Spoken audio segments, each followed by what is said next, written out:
Good morning and welcome to the next version of the Halifax Regional Council Budget Committee. It is Wednesday, February 10th, and this morning we will be going over corporate and customer services, the financial department and ICT, and fiscal services. But before that, I would like to call the meeting to order and go through each of the councillors for an audio-visual check. Councillor Daigle-Gammon. Thank you, Mr. Chair. Happy to be here and ready to do budget. Thank you. Good morning. And Councillor Hensby, District 2.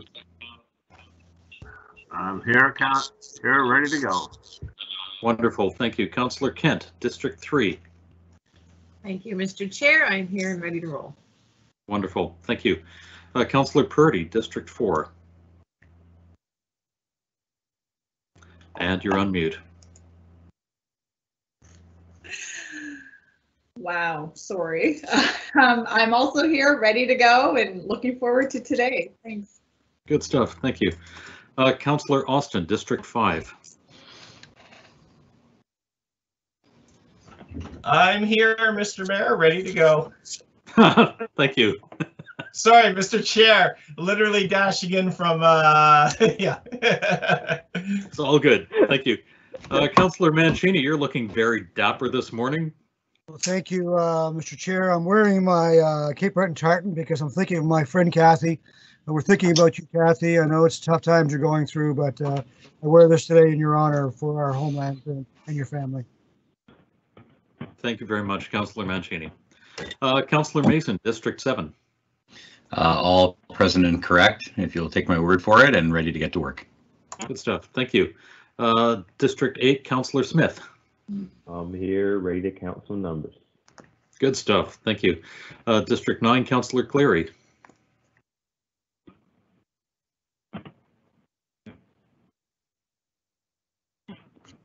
Just trying to get my lighting working here. I look very dark. Hopefully you can see me. Welcome everyone. Looking forward to getting work on the budget. Let's get going. Some have said in the dark a long time there, Clary. Yeah, it's like mushrooms. That's right. Councillor Morse, District 10. Good morning, all. Looking forward to getting going this morning.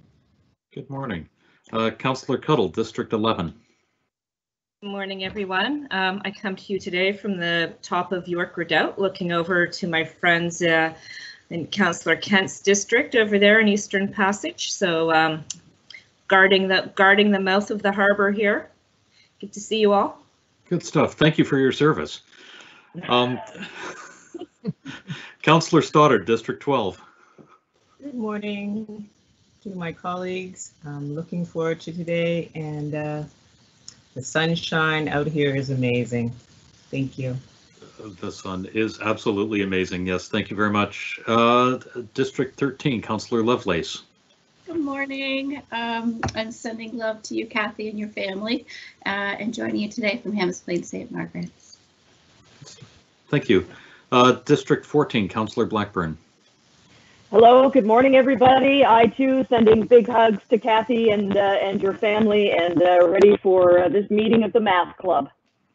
There we go. Thank you. District 16, Councillor or Deputy Mayor Outhet.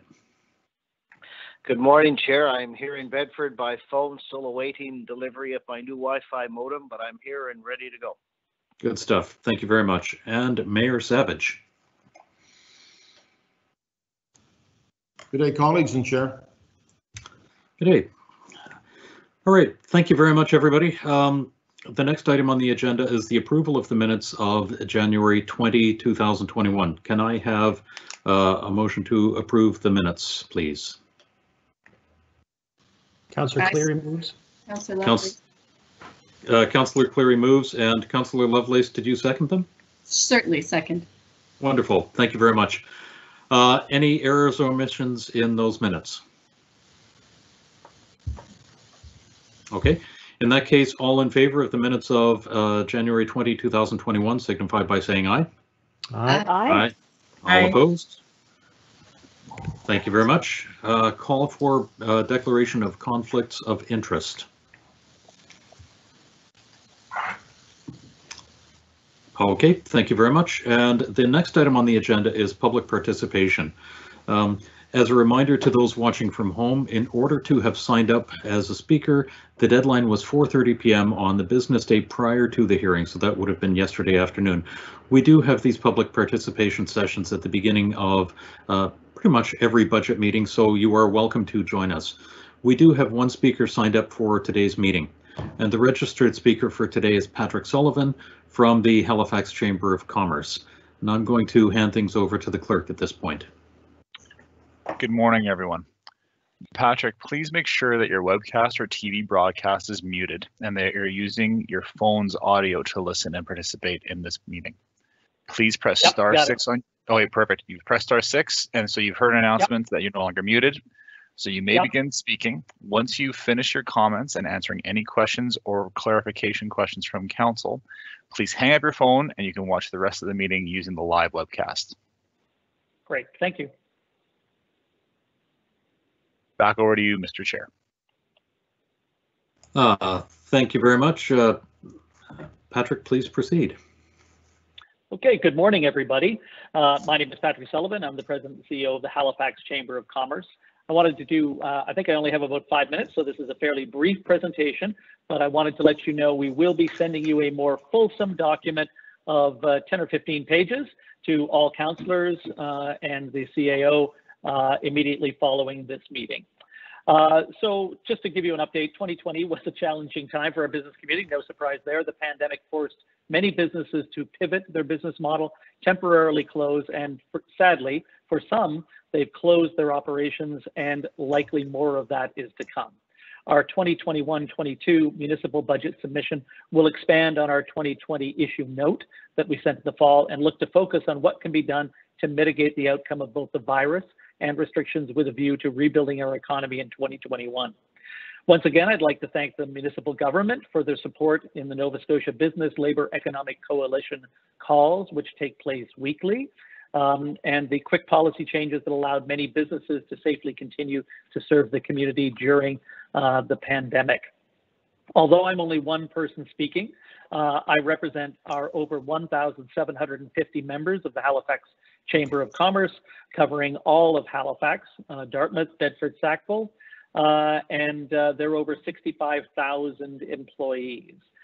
We also have 2 task forces fostering private sector growth and accessing a skilled workforce that currently work towards goals that aid in our members' prosperity and, of course, the economic growth of the municipality. Our 2021-2022 pre-budget submission focuses on the impact of COVID-19 on our business community and what the government can do to mitigate the impacts and improve the business environment during the recovery phase. Our submission focuses on taxation, infrastructure and housing, downtown cores, red tape, transit, and the overall budget. As you know, the road to recovery isn't straight, and we don't expect the municipal government to know all the answers, but we truly hope to see the principles to develop a plan for economic growth in a way that businesses can remain or become sustainable through the pandemic and beyond. So I'm going to jump right into our recommendations. I'm not going to provide any background on those given the limited time, so I'm just providing the highlights. On taxation, our first recommendation is to freeze the commercial tax rate and not increase it. Although $817 to the average tax bill doesn't sound like much, it is a significant impact to businesses that are already suffering.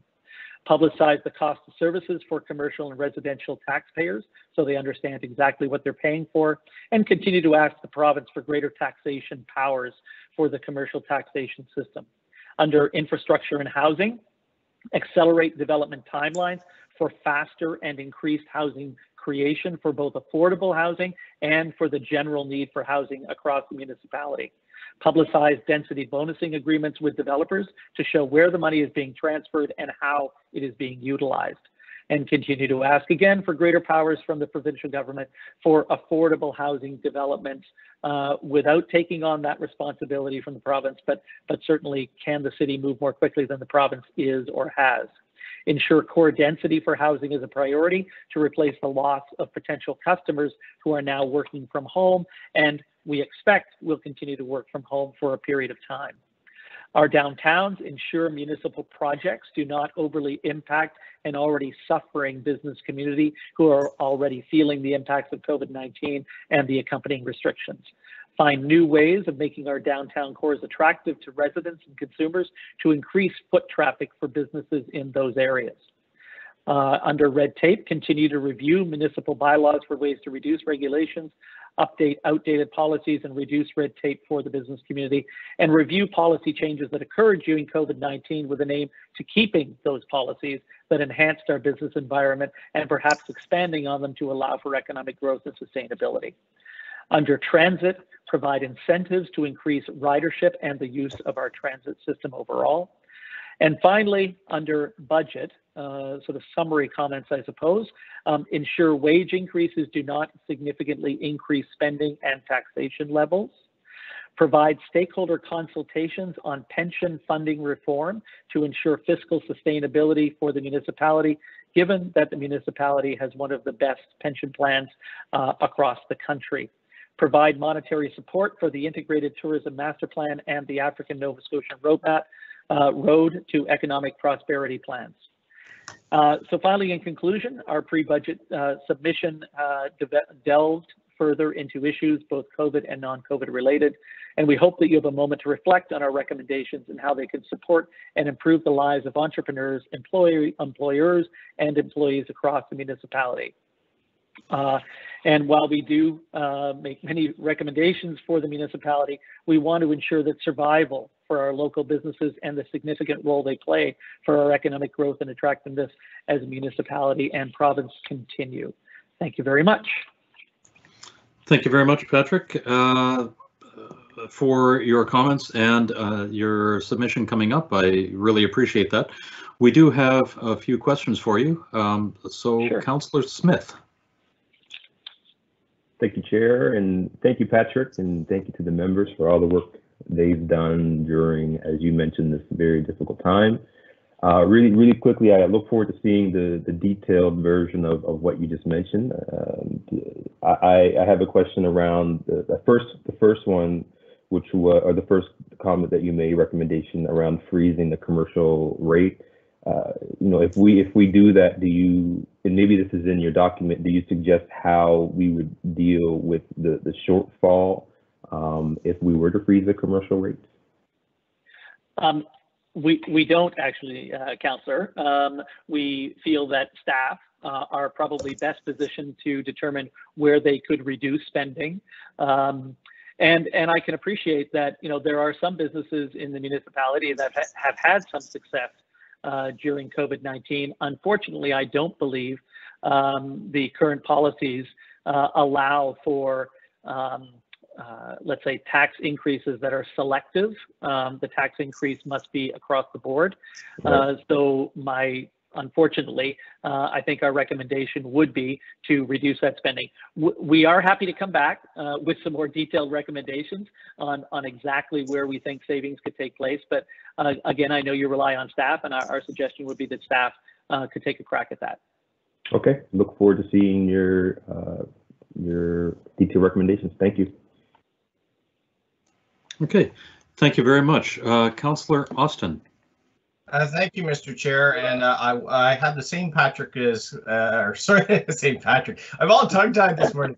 The same question as Councillor Smith on that, but I think that's been answered. I mean, our challenges are, of course, that you take from one area, you're taking from somewhere else. I wanted to ask Patrick, the chamber there, they'd referenced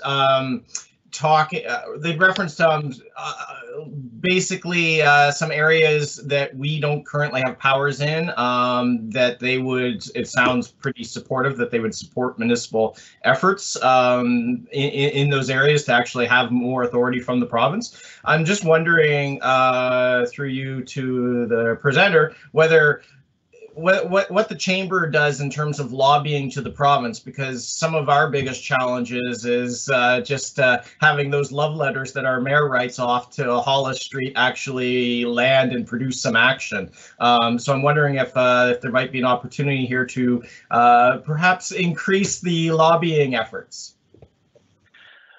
We would be pleased to coordinate our efforts in any way that we could. We do speak separately to the province, so much as we present issue notes to the municipality, we do present issue notes to the province as well, and to all the MLAs. Keeping in mind there are, as you all know, probably many more MLAs than there are councillors. I think at about 23 MLAs for the Greater Halifax area.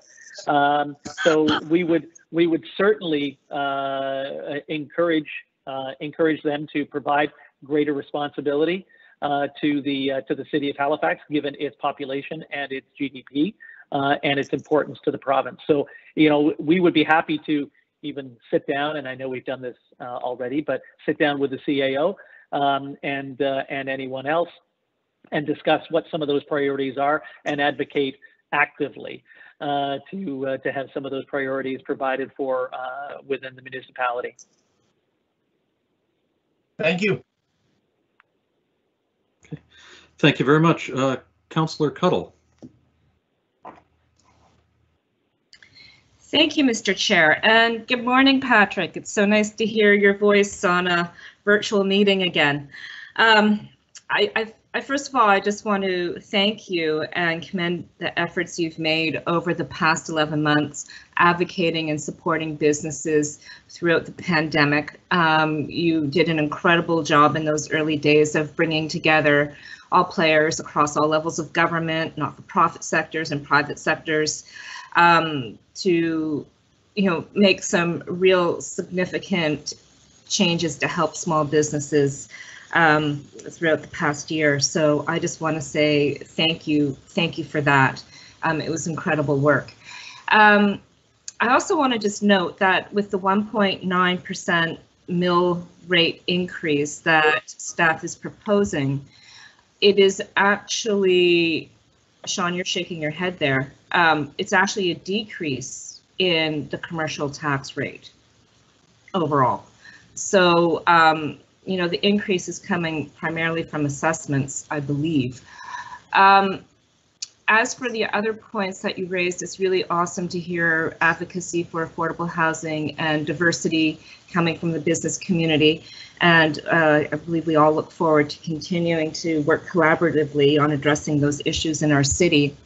And as for the Red Tape Reduction Committee, I also want to mention the great work that they've done in creating more streamlined efforts across bureaucracies to support businesses, and how I would also like to see those expanded across all departments in government to kind of just help us keep moving things forward in a more efficient and effective way.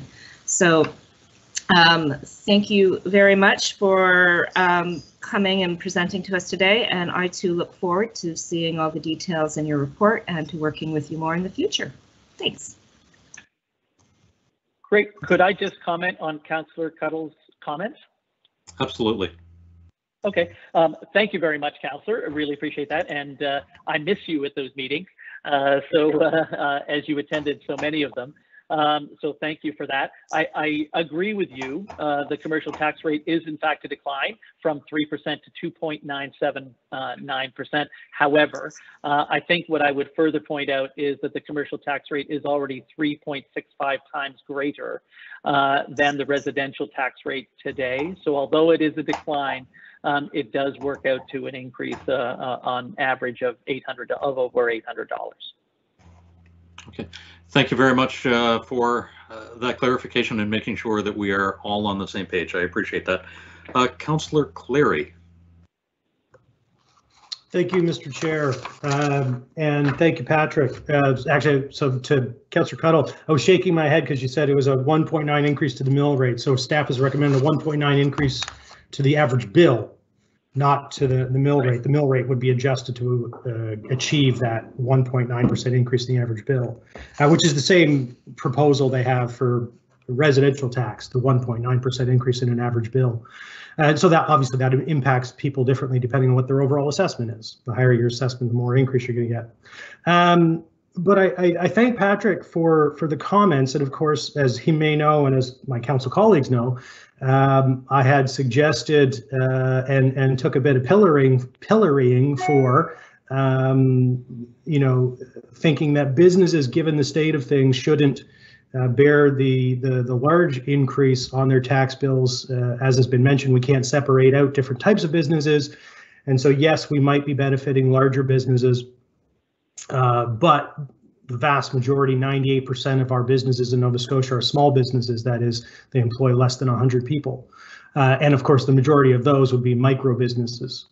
So when we talk about increases, that's a debate. We need, as councillors, we have been, and I'm sure, Patrick, you're aware, that the residential commercial ratio has changed significantly in the last decade. We're now probably around 38% of our property taxes coming from commercial and 62% coming from residential.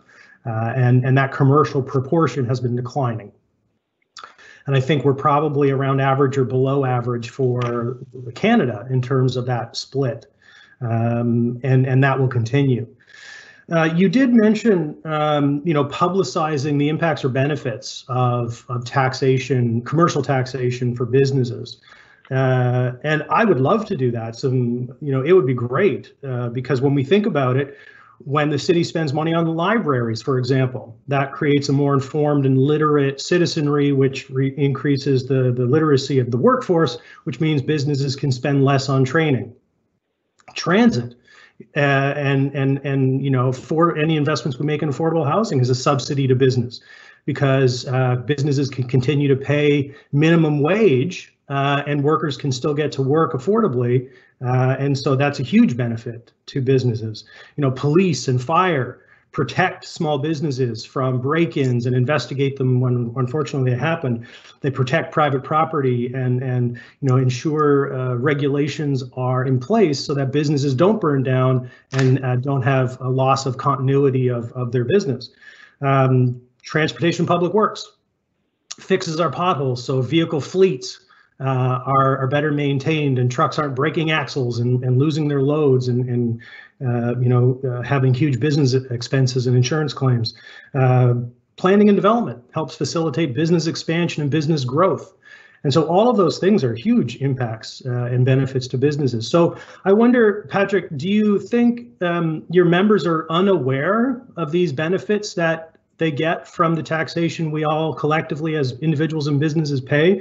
And maybe because I'm a counselor, a small business owner, and a business professor, I'm maybe more informed than others. But do you not educate your membership in these benefits as well? Well, it's a very fair question, Councillor, and I appreciate the question. First, I want to thank you for standing up for businesses and recommending a limit or zero increase. So thank you very much for that. I think certainly our businesses are aware of the value that they receive for their tax dollars. They do pay tax dollars as businesses. They also generally pay tax dollars as residents. And I think businesses do appreciate the services. However, many of those services that you recommended, although very, very positive, are supported by everyone's tax dollars. And I would absolutely agree with you that businesses need to be more aware of the tax dollars that they provide and where it goes, because sometimes they do think specifically of the services or the lack of services that they might receive compared to a resident. For instance, garbage pickup. And so those kinds of things. But no, certainly, as we saw on Monday, businesses need streets plowed so that their workers can get to work. So I think there's a general appreciation for that. And I do want to clarify that we are talking about this year, and we are talking about a freeze in the commercial tax rate for this year. We're not talking about eliminating or significantly changing the commercial tax rate, although we have advocated for that before. So just to clarify. Thank you. I appreciate that. And thank you for your presentation. I look forward to the submission that you'll be making. Okay. Thank you very much. Councillor Mason. Thank you, Mr. Chair. So given what Councillor Cuttle said, I guess we've achieved the goal set for us by the chamber, if I'm hearing it correctly, because we are in fact not going to be raising the commercial rate. though assessment went up. But why I punched in, especially because we have a bunch of new councillors, is we use the example when we talk about residential. It's really clear. The average tax on a single family home, the median single family home model. There's an additional metric that we need to look at when we're talking about commercial taxes. So it's not about the rate, and it's not about the average, because the buildings change so much. So there is a study done on that, and the one I could find quickly on the Halifax website, and if staff haven't updated one, it would be great to get it, is the annual average annual property tax per square foot for Class A office buildings, for Class A and B office buildings, and for industrial space in a basket of cities across Canada. And, I guess part of the issue I've always had when we've gotten the taxes should be lower for commercial is our taxes per square foot for Class A and B office are actually at or slightly below, in the case of B, arguably the median in the country. So when compared to, this is 2015, so it's out of date, but when compared to, I won't use Toronto or Boston, let's say Vancouver is almost $9 per square foot for Class A, and Halifax is $6.19. So I think what would be, for me, the argument that I would love to hear from the Chamber and from the other business advocacy groups is we want to be competitive. Right, and competitive means you can't have the highest taxes in the whole land, but it doesn't mean you have to have the lowest taxes either. It's somewhere around the median, and if we're building these new resources that businesses will benefit from, like rapid transit or things that are needed for our bare survival, like climate change adaptation, you might want to be on somewhere north of the median. So I'm wondering if that discussion has happened at the Chamber, Patrick. Have you looked at us and our tax rate or our tax cost per square foot in terms of competitiveness, and is that a discussion that we could have? Like, because the big one, just before I, hear what your thoughts are, is our industrial is very high. Many municipalities, many provinces allow municipalities to have a different industrial rate, and Nova Scotia at this point does not. So our industrial rate is actually $1 per square foot higher. Is how it cranks out at the other end than the average. So that's the kind of thing that to me, we need to address that. That is not competitive. So I'm wondering what your thoughts are on that, because I think focusing on the rate in the bill is not really looking at the core issue, which to me is competitiveness. Thank you. Well, now we're getting into very, very specific questions. So we could have an extensive debate, and I think actually Councillor Mason and I have had this conversation before. The reality is it kind of depends on what you look at. So when you actually look at perhaps the Altus report, and you look at year-over-year commercial and residential tax activity, and you look at commercial, and you do that basket of cities across the country, by their measure, Halifax would have some of the highest commercial taxes across the country. And I'd be happy to share that report or attach that report when we send through our document.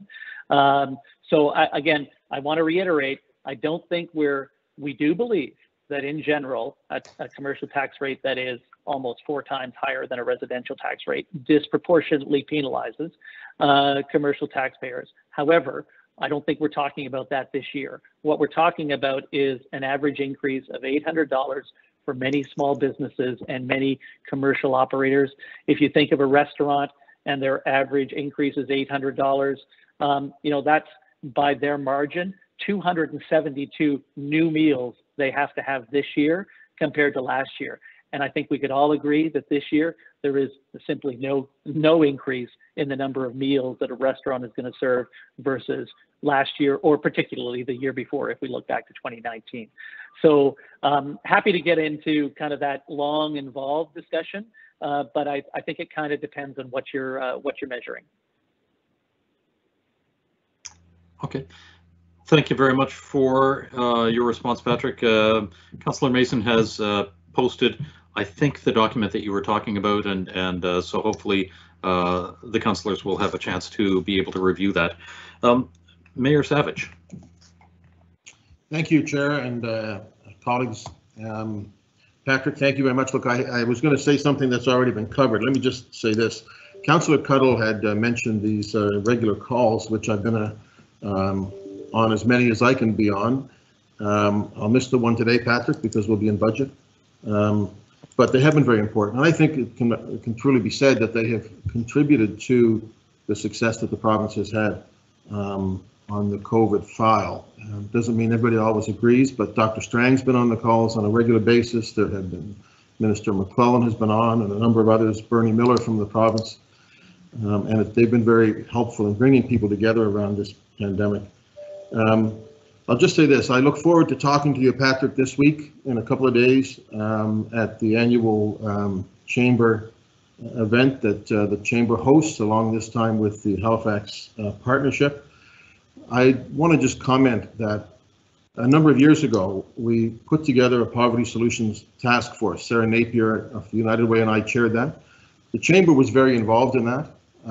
Mark Fraser at the time was the chair. He was an active participant, as was Councillor Cleary. It produced a number of significant recommendations, some of which we've already implemented, others that we're working on implementing. But I think it does show that the Chamber goes beyond just tax rates and bottom line to recognizing that we have to take on these issues of poverty and homelessness.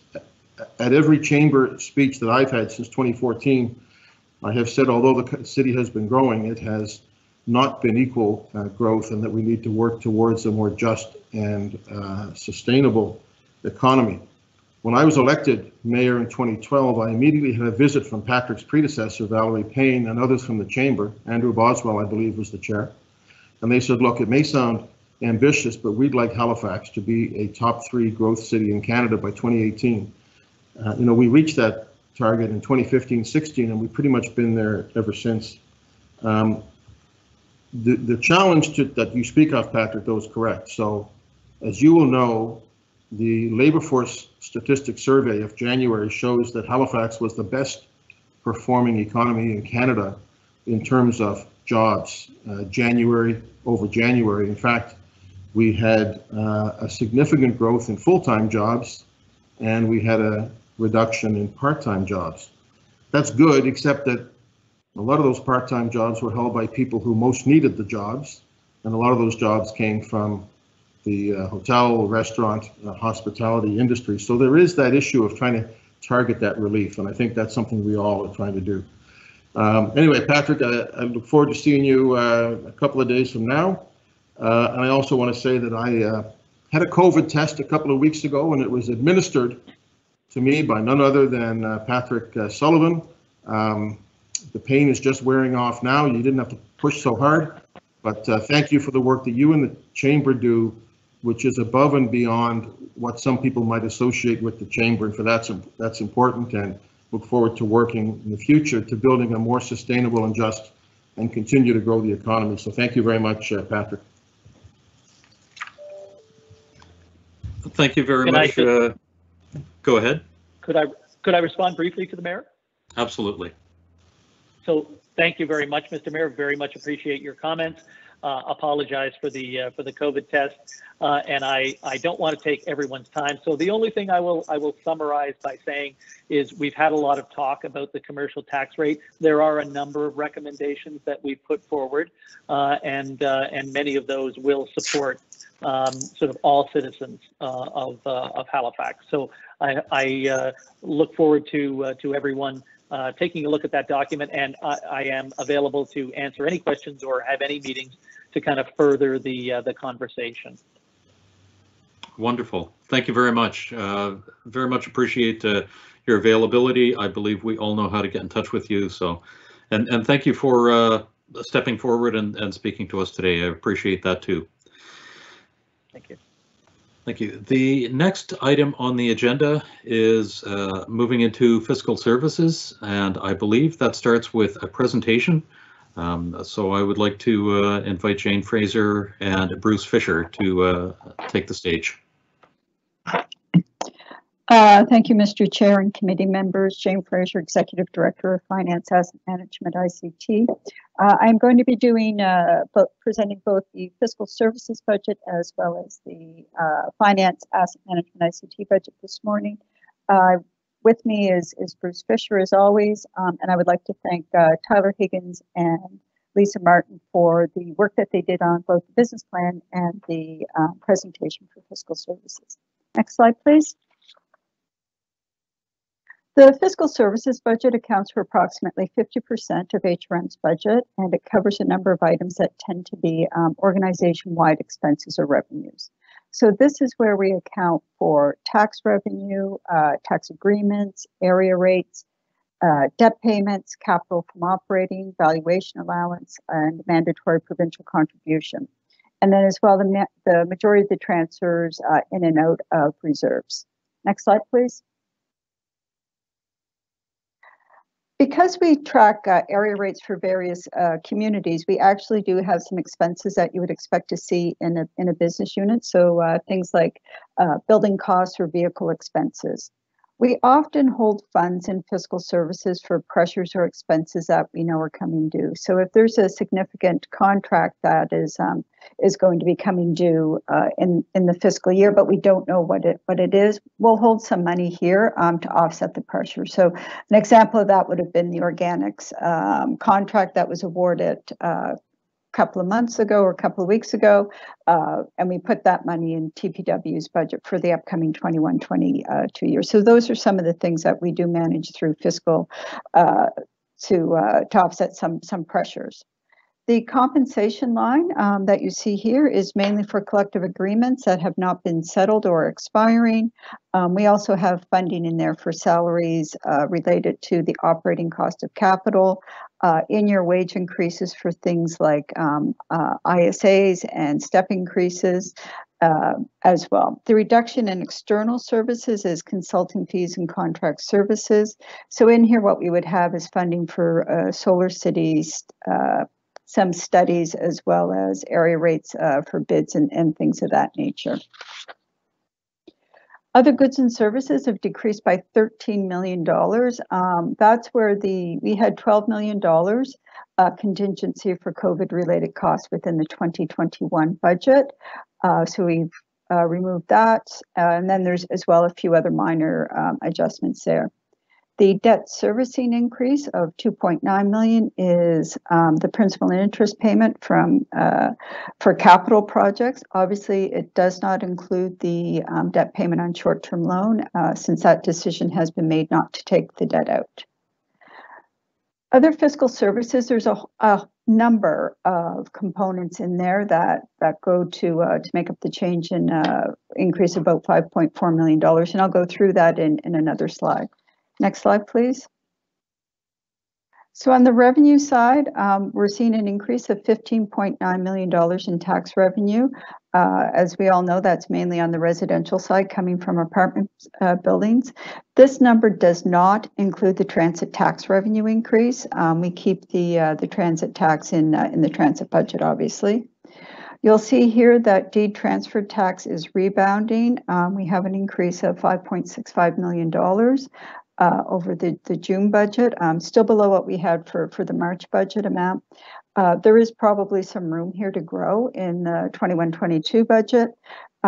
As you can see, we're projecting the projection for deed transfer tax in 2021 is now up around $51 million.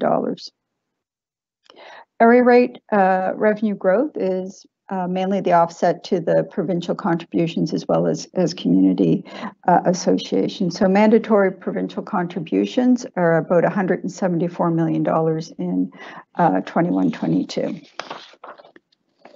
Interest revenue is up as well by about 1.4 million, still significantly below the March estimate, but trending in the right area, so that is positive.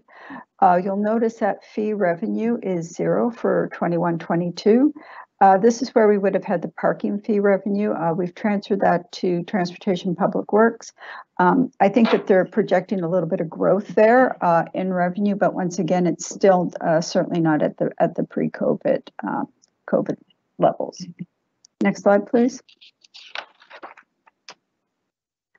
So summary of changes is showing the changes from the June budget. In June, we started with a budget of $473,760,400.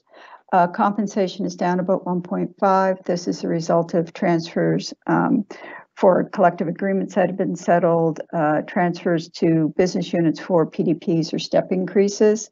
I spoke a bit about the increase in transfer tax, as well as interest revenue and the tax revenue transferred to, the parking revenue transferred to TPW.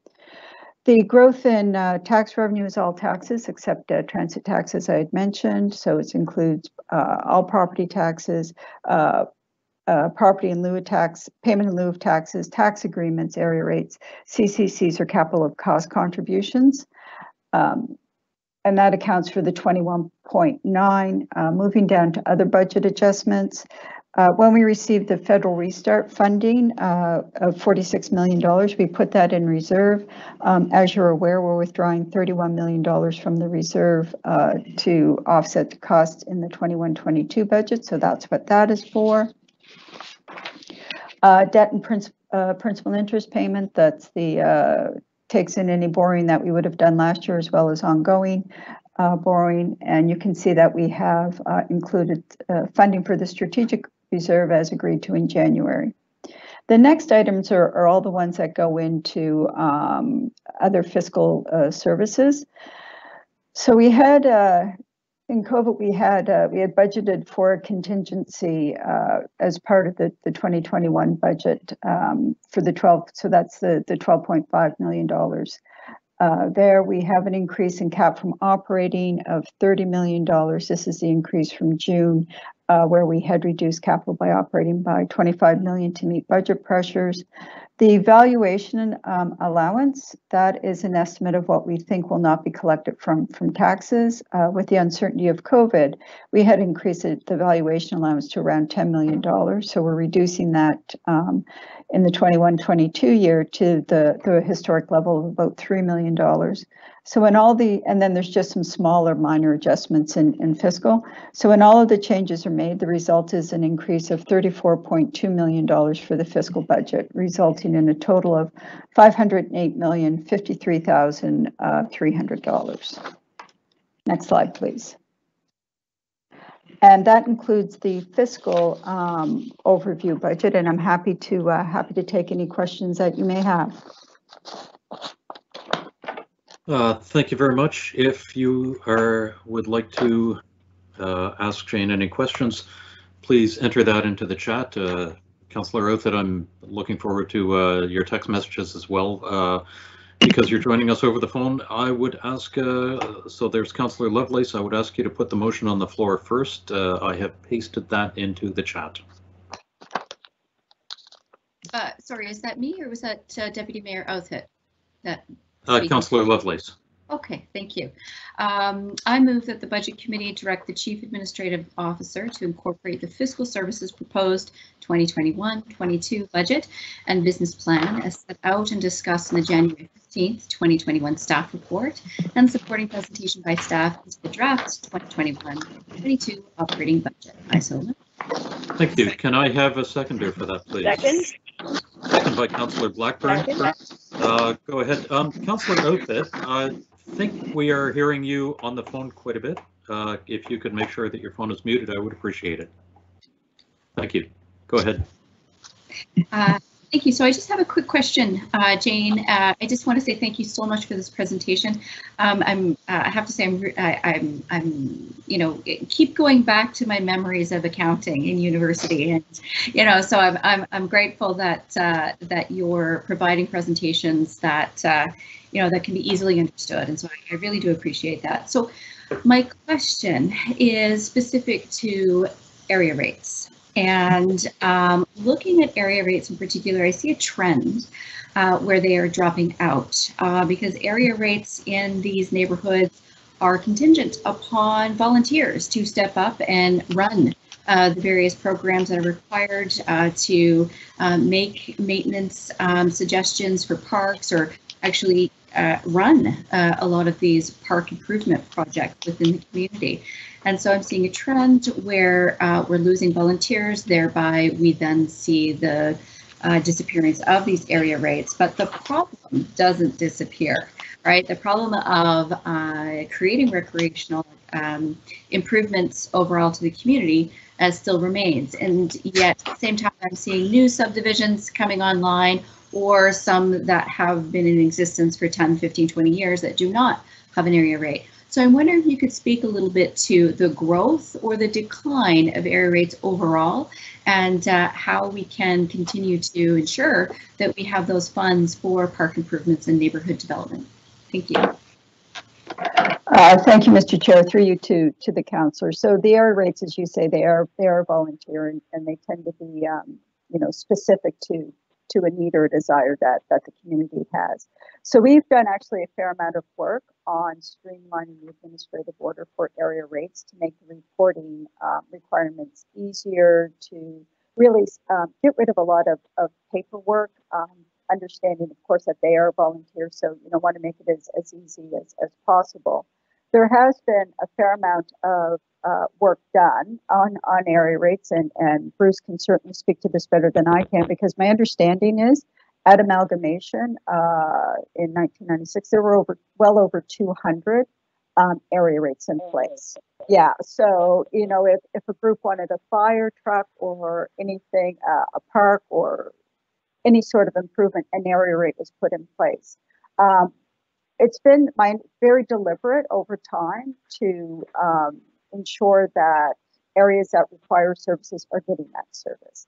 What happens traditionally with area rates is, unfortunately, sometimes you'll end up with communities that are more affluent, have the ability to raise an area rate, which it results then in a different level of service occurring across communities. So that's why there's a bit of rigor around the rules and in the uses of that. So, for example, if you want to do an asset, for an example, a recreational asset, it has to be for the full community. There has to be engagement with my colleagues in Parks and Recreation. So there has been a fair amount of work that has been done there to streamline and ensure that it is being targeted where it needs to be. Bruce, I don't know if you have anything that you'd like to add to that.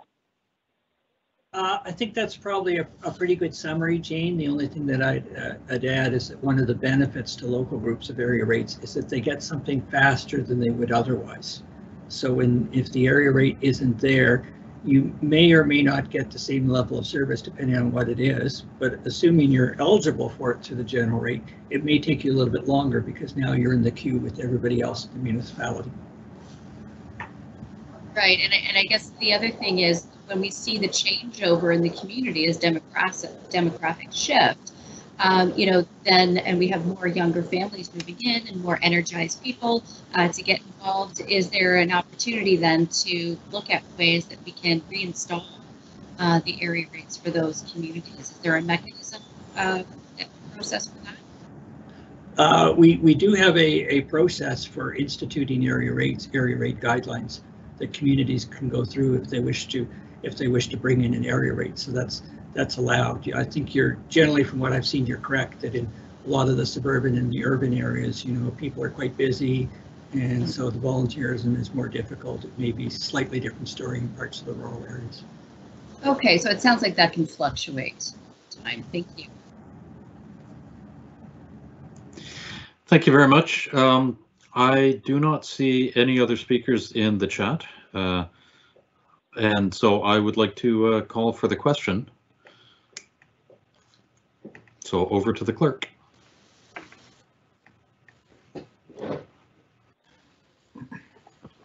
We'll be beginning today with District 12 and Councillor Stoddard. In favor of the motion? 13, Councillor Lovelace. Voting yes. 14, Councillor Blackburn. Voting in favor of the motion. District 15, Chair Russell. In favor. 16, Deputy Mayor Outhit.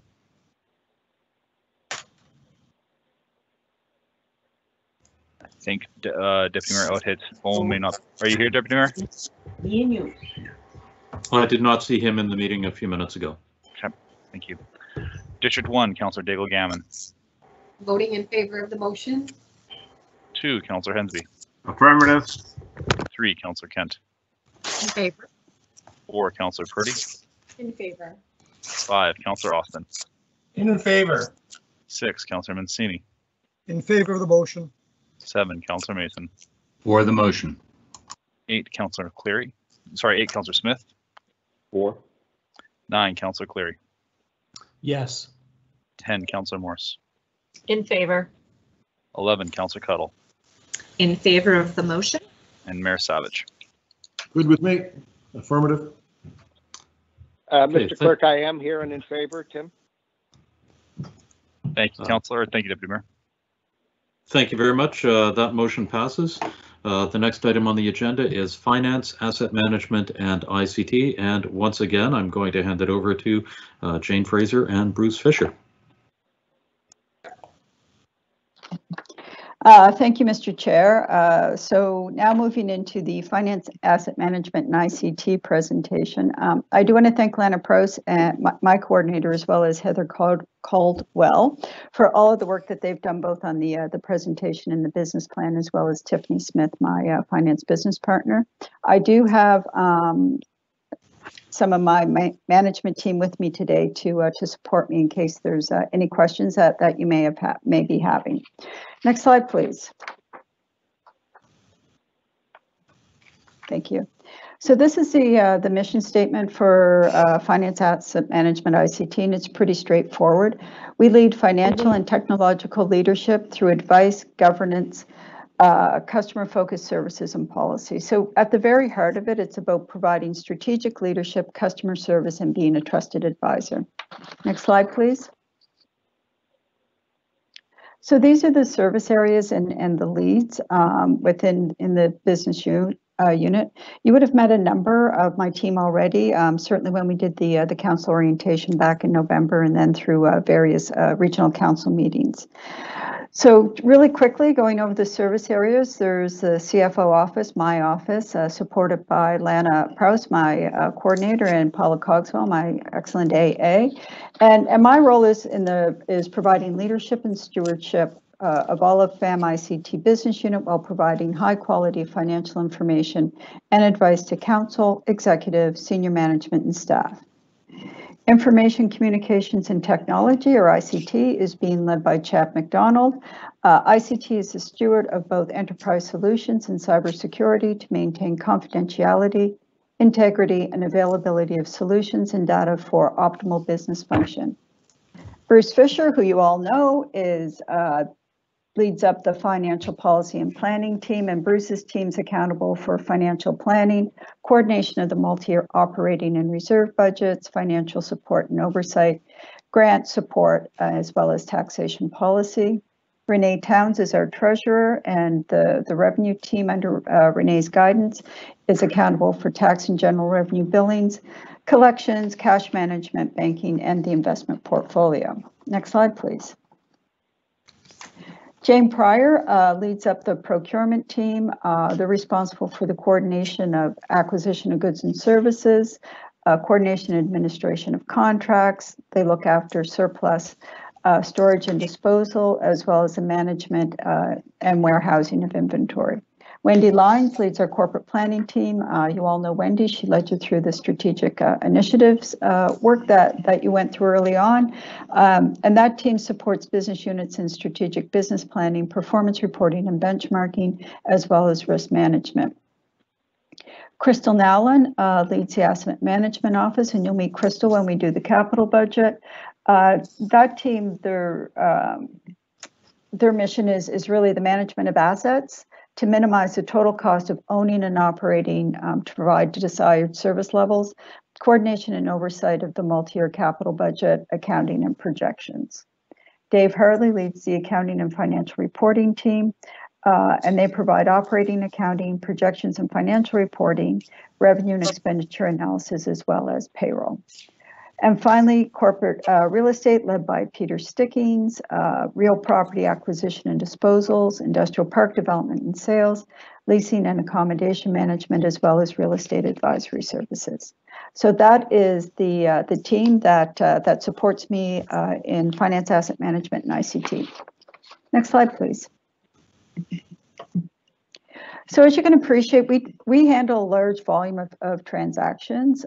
Corporate real estate has closed over $35 million in property transactions. They've sold 51 acres in our industrial parks, valuing $17.3 million. And they also manage 450,000 square feet of lease space for HRM. On the revenue side, we manage over 160,000 tax accounts. So this is residential, commercial, forestry, properties under tax agreement or payment in lieu of taxes. One thing that you may not know is that we actually process all the coin from Halifax Transit and the parking revenues at our coin room. So that's about $8.3 million. We run grant programs administered through finance, but funded out of fiscal. So we have community grants, about $500,000. That's administered by PJ Temple, who you all know. Nonprofit tax relief, about $5 million. And we also have low income tax relief of about $1.4 million. Next slide, please. As with other business units, FAM-ICT really stepped up during COVID. Procurement played a large role in sourcing PPE with EMO. We also managed to keep solicitations moving and offered through electronic submission of bids. The goal there was certainly to keep the economy going as COVID was just a new reality for us. Corporate Accommodations has helped with return to work plans by providing wayfinding, seating plans for social distancing as well as signage. We produced a recast budget that saw expenditures reduced from the March budget by $45 million, and at the same time renewed our four-year capital budget. And this was all done virtually, of course, at a time when none of us were really that used to working in a virtual world. And of course, ICT stepped up to get regional council virtual meetings up and running and basically got the whole organization working from home in very short order. So that was certainly no small task. Next slide, please. Carrying on with successes, we've established a cybersecurity framework that's critical in today's environment and even more important with so many people working from home. And we're developing policies to support the framework. Corporate planning conducted a budget survey through the Shape Your City portal. We had 4,312 responses to the survey, which is a 300% increase over the March budget survey that we did. And there was an information report in your January 26th council package that outlined the findings of the survey. Finance HRSAP Business Transformation Project is underway. This is a foundational project that will set the stage for HRM to deliver on a number of citizen-focused services once it goes live, and it'll become the main platform for other services to integrate in. Main modules there are finance, accounting, and budgeting, procurement, tax and revenue, which is at end of life, and it's a critical system to replace. And Caroline spoke a bit about the HR components, which is self-serve onboarding, recruiting, web-based learning and training. We work with folks on the development and planning and development on the development of the nonprofit housing tax relief program that was adopted by Regional Council, introduced changes to the procurement policy to include social procurement, and effective April the 1st, the living wage will come into effect.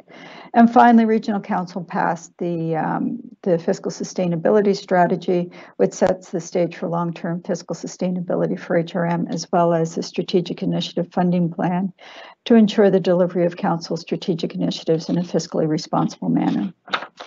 Next slide, please. So FAM-ICT supports two of council's strategic priorities, and you'll see on the next slide that really our support tends to be more on the administrative side of things.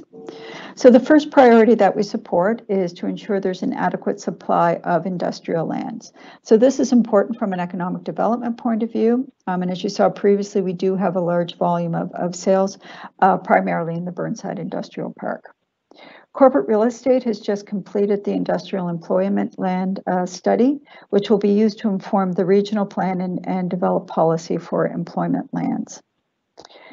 We are opening up phase 13 of Burnside for development once the Burnside connector is being done. And this is an important project for us as our land supply is getting low. We did see some of the findings from the industrial employment land studies that it is very important to open up phases because we are facing inventory supply issues, and it, as you can appreciate, it does take a fair amount of time to develop supply for industrial development. We are also working closely with planning and development on background studies for Raggett Lake Industrial Park with a long-range goal of opening that up so we would have good size industrial holdings on both sides of the bridges, as well as connections to good transportation routes on 100 series highways. And then as well as continuing all of the rezoning on the rezoning work with Aerotech Park. And these are our longer term deliverables that we have in our business plan. Yeah, the other initiative that we're taking in support of Council's strategic priorities is a redesign of grants programs. So we started with community grants, but we have expanded it to look at all grant programs. The redesign of the program is so that it's clearer and easier for groups to access grant programs. So we want to ensure that we have diverse groups benefiting from all of the grants that we offer. We want to design it so applicants can actually fill out the applicants online and on their own time, as opposed to having to either come into our office or drop an application off at a customer service center. Volunteer groups are the ones that are running these, by and large, the community groups. And these people usually have day jobs or definitely family obligations. So really about being able to streamline that. The goal is to set clear eligibility criteria, have evaluation criteria and measurement, so we can see who's benefiting from the grants and if the grants are doing what they're intended for. So it's about taking a customer focus to ensure that we can get as many people coming into the grant programs as possible, and that we're making the grant funding that meet the purposes that it's been designed for. This is in partnership with the Office of Performance Excellence. So we will have some deliverables for you in 21-22 to look at what the new program design will be. So it's quite exciting, and I think it'll really yield some benefits in having more people be able to access our grant programs and to have a broader reach in some of our diverse communities that haven't been benefiting as much from grants as we would like. Next slide, please. So moving on to the administrative priorities, and this really is where we support business and provide financial and technological leadership. These priorities are multi-year. Everything that we do for the most part is of longer durations. So the 20-year community vision is really doing a more in-depth survey and engaging with communities to see what they want HRM and Halifax to be in the next 20 years. So it's really a focus on the future and the services that they would like to have and at what levels. We will be coming back to council with the proposed process for your approval. You are obviously one of the key stakeholders in this, so we will be engaging you in seeking your direction. Commercial taxation, that's an ongoing conversation. We had some of that yesterday at council, and it is an area that needs some work. We do have direction to come back with commercial taxation policy, as well as work on small business tax. And of course, this layers in with fiscal sustainability, as does the 20-year community vision. Service-centered budgeting and reporting. I've spoken about this a few times, and it's really knowing what it costs to deliver services and presenting your budget in a manner so people can see where investments are being made. The risk management framework. This is for enterprise risk and corporate risk, so manage that at the higher level. And there has been a transfer for the operational risk work to the legal to risk under the legal business unit. Performance management framework, this is bringing all the various components together. So it's from a budget point of view, a measurement point of view, KPIs, and the vision. So it really ties in all of the various components. We make sure that when we set the strategic priorities, we fund them, we report on them, we deliver them, and then we measure the success. Long-term capital planning, once again, really making sure that we're using asset management best practice to get the most out of our assets and to make sure that we are planning so that we can deliver services that are required. The corporate accommodations program, we currently have a 5-year program that we're working toward. There's a number of moves that are in the works. There have been RFPs that have been closed, and construction is underway to move a number of business units. We are incorporating COVID guidelines in the new space, as well as following public health practices, and as well really focusing on the new reality of so many people working from home. One of the key objectives of corporate accommodations is the incorporation of accessibility into design and workspaces, and for facilities and visitors coming into our spaces as well. The digital strategy, this will cut across a number of business units. So it's really about how do we put the systems in place that allow us to deliver services both to internal customers and external customers. So it's really, once again, where do we want HRM and Halifax to be over the next 10 years, informed by the community vision as well as input from council. And then how do we use technology to deliver those services and to leverage our assets. And finally, diversity inclusion framework. We're continuing with a number of initiatives here, social procurement, living wage, accommodation and design and leased and occupied space, as well as some HR initiatives with hiring manager certification, diverse hiring practices, and the affordable access program, to name a few. Next slide, please. So moving on to key performance indicators, and the business plan actually has more detail in this, as well as some trends from previous years. So debt to total expenditure is 4.7%, which is very low. We spent a fair amount of time on Friday talking about debt, so good discussion there. ICT Service Desk shows that 97% of customers that fill out the survey are satisfied with the service that they've received. Our average collection period is 15 days, which is very good. We turn our cash over quite quickly, which is important. And we process about 110,000 invoices on an annual basis, and our payroll team put out 8,000 T4s. So that is, full-time folks, part-time casuals, rec programmers, students, volunteers, anyone that we've paid a wage to in the year. Next slide, please. So moving on to the numbers, looking at the detail in the summary of expenses and revenue, you'll see that compensation benefits were up about $2.3 million from June, going from $26.2 million to $28.5 million. Office expenses is up $8,000. $400,000 of that is for new Microsoft licenses. The balance of the increase is for computer software and license costs. External services is up $1.2 million, mainly contracts that we have outstanding for ICT software licenses. This is also where we have the $75,000 for the survey for the 20-year vision, audit fees, things of that nature. Building costs, tiny bit, $18,000. These are actually some increases offset by decreases in our facilities. Equipment and communication is up $426,000. This is mainly related to the computer refresh. So working from home is putting pressure on our gear, of course. Other goods and service budget, $4.3 million is up $345,000. Mainly related to lease facility costs.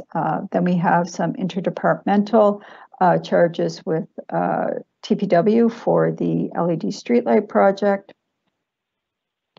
On the revenue side, we have fee revenue, which is increasing $154,000 over the June budget, mainly related to tax revenue for a total of $5,023,000. We then have other revenue that's actually going down from the June budget, mainly related to external recoveries. So all of this results in a budget increase of $5.324 million over the June budget, or a 14.1% increase, for a total budget, proposed budget of $43,188,000. Next slide, please.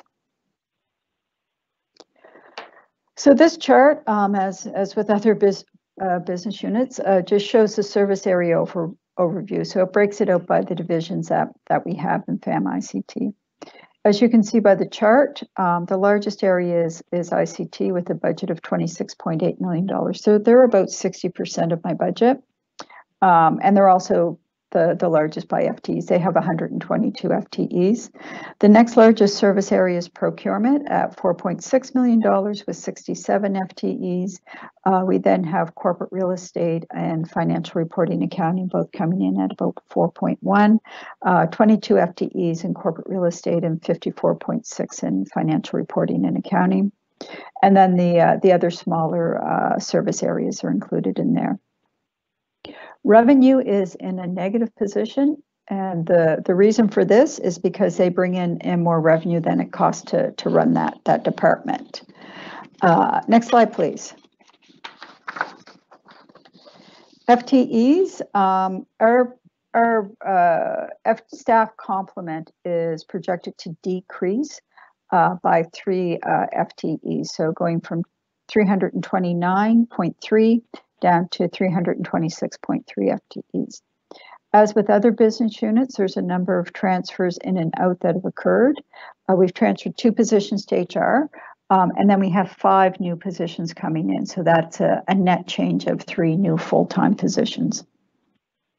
One of the positions is a procurement stores person, and then we have 4 new ones in ICT. There's 2 new service desk analysts coming in to help with council requests, as well as virtual council meetings and to support the volume of work with people working from home. We have a senior service desk analyst coming in and a system administrator. On the seasonal casual side, we've had 2 positions transferred to TPW. That was the Cogswell team. Then we have a number of term positions that have ended, as well as a number of interns in various divisions.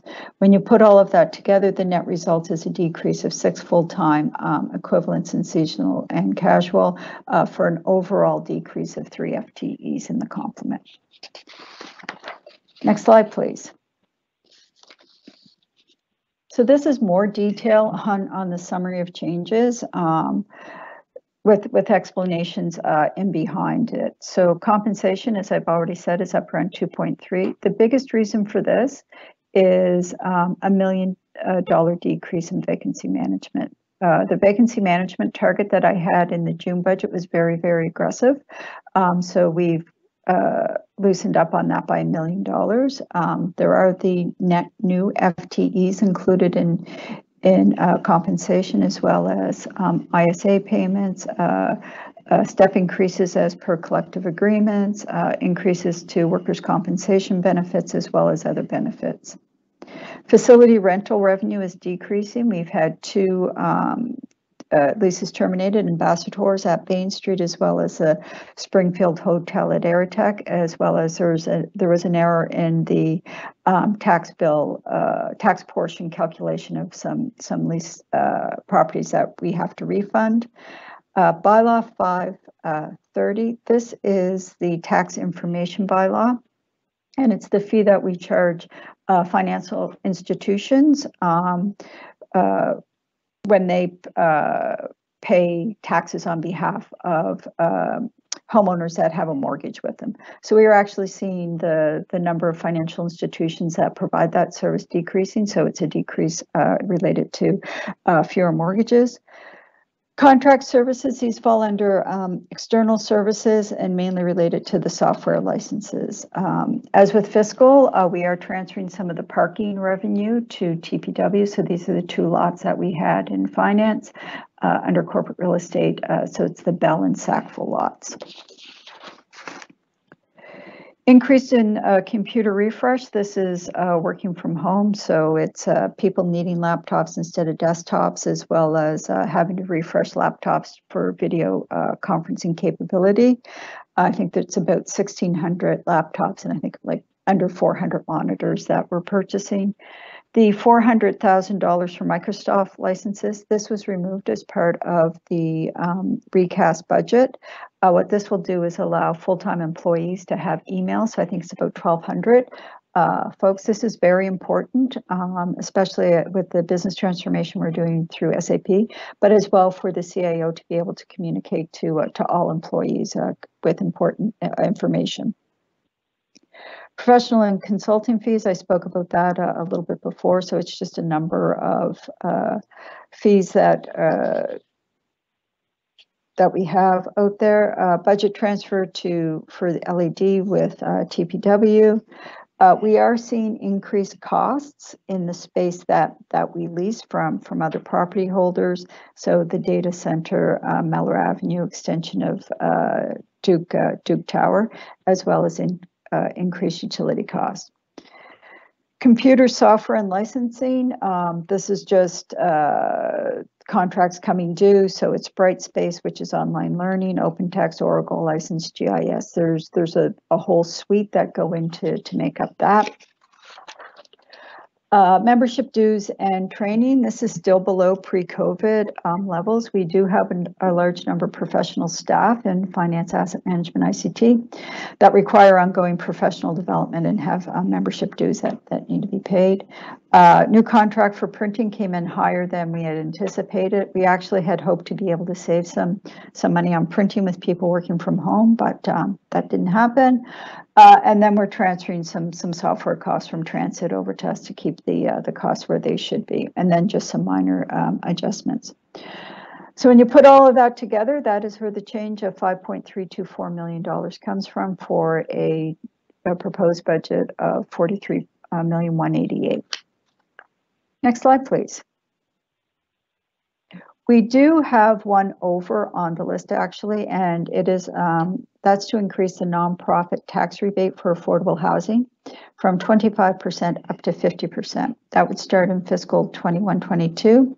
The cost to do that for a full year is $446,000, and this would be an ongoing expense, and we would have to build that into the budget each and every year going forward. Final slide, please. And with that, I thank you for your attention. There was a lot of numbers in there, and I look forward to your questions. Okay. Thank you very much, Jane and team. That was very comprehensive, and I appreciate the detail that went into that. As always, councillors, please indicate in the chat whether or not you would like to speak. At this point, I don't see any names in the list. And I would ask someone to read out the motion. Councillor Smith, please go ahead, and please start off by reading the motion into the record. Yes, sorry, I was late on the draw. That the Budget Committee direct the Chief Administrative Officer to incorporate the Finance Assessment Management and ICT proposed 2021-22 budget and business plan as set out and discussed in January 4th, 2021 staff report and supporting presentation by staff into the draft 21-22 operating budget. Thank you. Can I have a seconder for that, please? I'll second, Councillor Austin. I heard Councillor Austin first. Go ahead, Councillor Smith. Thank you, Chair. So two quick questions. Thank you, Jane. Lots of good information. Not much issue with it. One is related to understanding that with procurement, that we're going to be doing some contracts different with a social procurement piece, and understanding that is going to be different from how we've been operating in the past. So I'm just wondering, when I look at the staff counts, do you believe that we need an extra person with expertise on social procurement to help support that new work, or do we have the expertise in house where we don't have to look at somebody else to do that?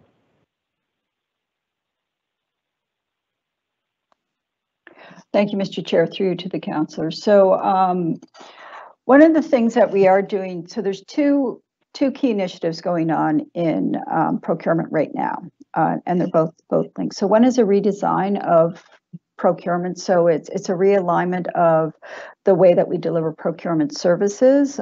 So moving from a business unit to a more portfolio-based approach there. And then the other is the SAP business transformation. One of the components there is a procurement module that will really alleviate some of the work. We have already developed key performance indicators for social procurement in order to be able to report on that and in order to be able to gather some of that information. So we're in a good place right now, going forward in the future for social procurement. What we have is a bit of a gap in the interim. So it's all of that learning as we go through standing that up, especially with living wage, and how we're going to be able to address that. We do have a very good team of senior consultants in procurement, but there is a fair amount of training that has to be done, not only within procurement, but within the business units and in the vendor community as well. So Jane and her team have already started some of that work. I think that there likely will be a need for more staff to look at social procurement. I can't tell you what that gap is today or what that skill set is, but I do think that it is something that we are definitely going to look at once we get everything settled out a little bit. Right, thank you. So my biggest concern is the last piece that you just mentioned is what that will look like in the future in thinking of our vendors who, we had a presentation from the Construction Association and, and some other folks that this is going to create hardship in many factors, but one in general was the administration-wise of trying to navigate. So do you believe that, moving forward, you have enough wiggle room in your budget to be able to have those resources, either if it's staff or supports for vendors, or should we maybe, and again, you don't know what it looks like, but should there be something in here that, up to, 50 or 40,000 or whatever it might be for future budgets to spend specifically on that if you need it? Because I do want to make sure that we don't get into position, for example, even though it's a little different, but with the garbage contracts that we weren't able to have a beforehand conversation, or we realized like, oh, before it's too late that we could have actually did this. So I'm just wondering, can you survive without anything being put, or could we put something in as a, might spend it, not spend it for you in the future? Thank you, Mr. Chair, through you to the councillor. So I think so we are definitely working with the vendor community. Jane and her team have met with them often, and we have heard from them that they are concerned about the administration on their side of the house, for sure. My preference really would be, because I expect that there will be some efficiencies in the way that we do our business from the changes that we're making in procurement. So I think that will free up some time. My preference really would be is to come back to regional council, or certainly through to the CAO, with an ask that is thought out, that I understand what the skill set is, what the need is, and really with that full plan. I do think that we're okay for now. I don't know what the level of effort is going to be certainly on living wage, on social procurement. We're working with business units now. I think it's too soon, but I will tell you this: if I need it, and if Jane tells me that her team needs it to be effective, we'll be back. Okay, great. Do I have, I don't have any more questions. Well, I have one question. I don't have to come back. I just want clarification on what community visioning engagement is, and then I'm good, Chair. Okay, actually, Jane, if you would not mind answering that. All right, thank you. Thank you. Okay, thank you, Mr. Chair. So that really is, so that's long-term visioning. So that's really, so it's working with various communities and various stakeholders to really understand what the vision of HRM in Halifax will be 20 years out. So it's looking at services. We're seeing a number of jurisdictions doing this all across the country now, and it's really about that forward thinking. With all the growth that we're seeing now, it's been a bit ad hoc, if you will. I'm trying to think of an appropriate term. So it's about really having that longer term vision and then growing to do it that way. Ties in with fiscal sustainability. It's going out to all communities to see really what it is. So it's a bit of a visioning. Obviously, council is a key stakeholder. So as I said, Wendy and her team will be leading this, and they'll be coming in before we engage with any community groups to lay out the process and to solicit feedback from you on what it's going to look like. We have built in $75,000 in the budget to do this work. So there will be a number of various outreaches to ensure that there is broad consultation and really good engagement and feedback. Okay. Thank you very much. Councillor Daigle-Gammon. Thank you for the presentation. I actually really enjoy these. Numbers are so clear and I really, really like them. So I just wanted to say that. Thank you very much.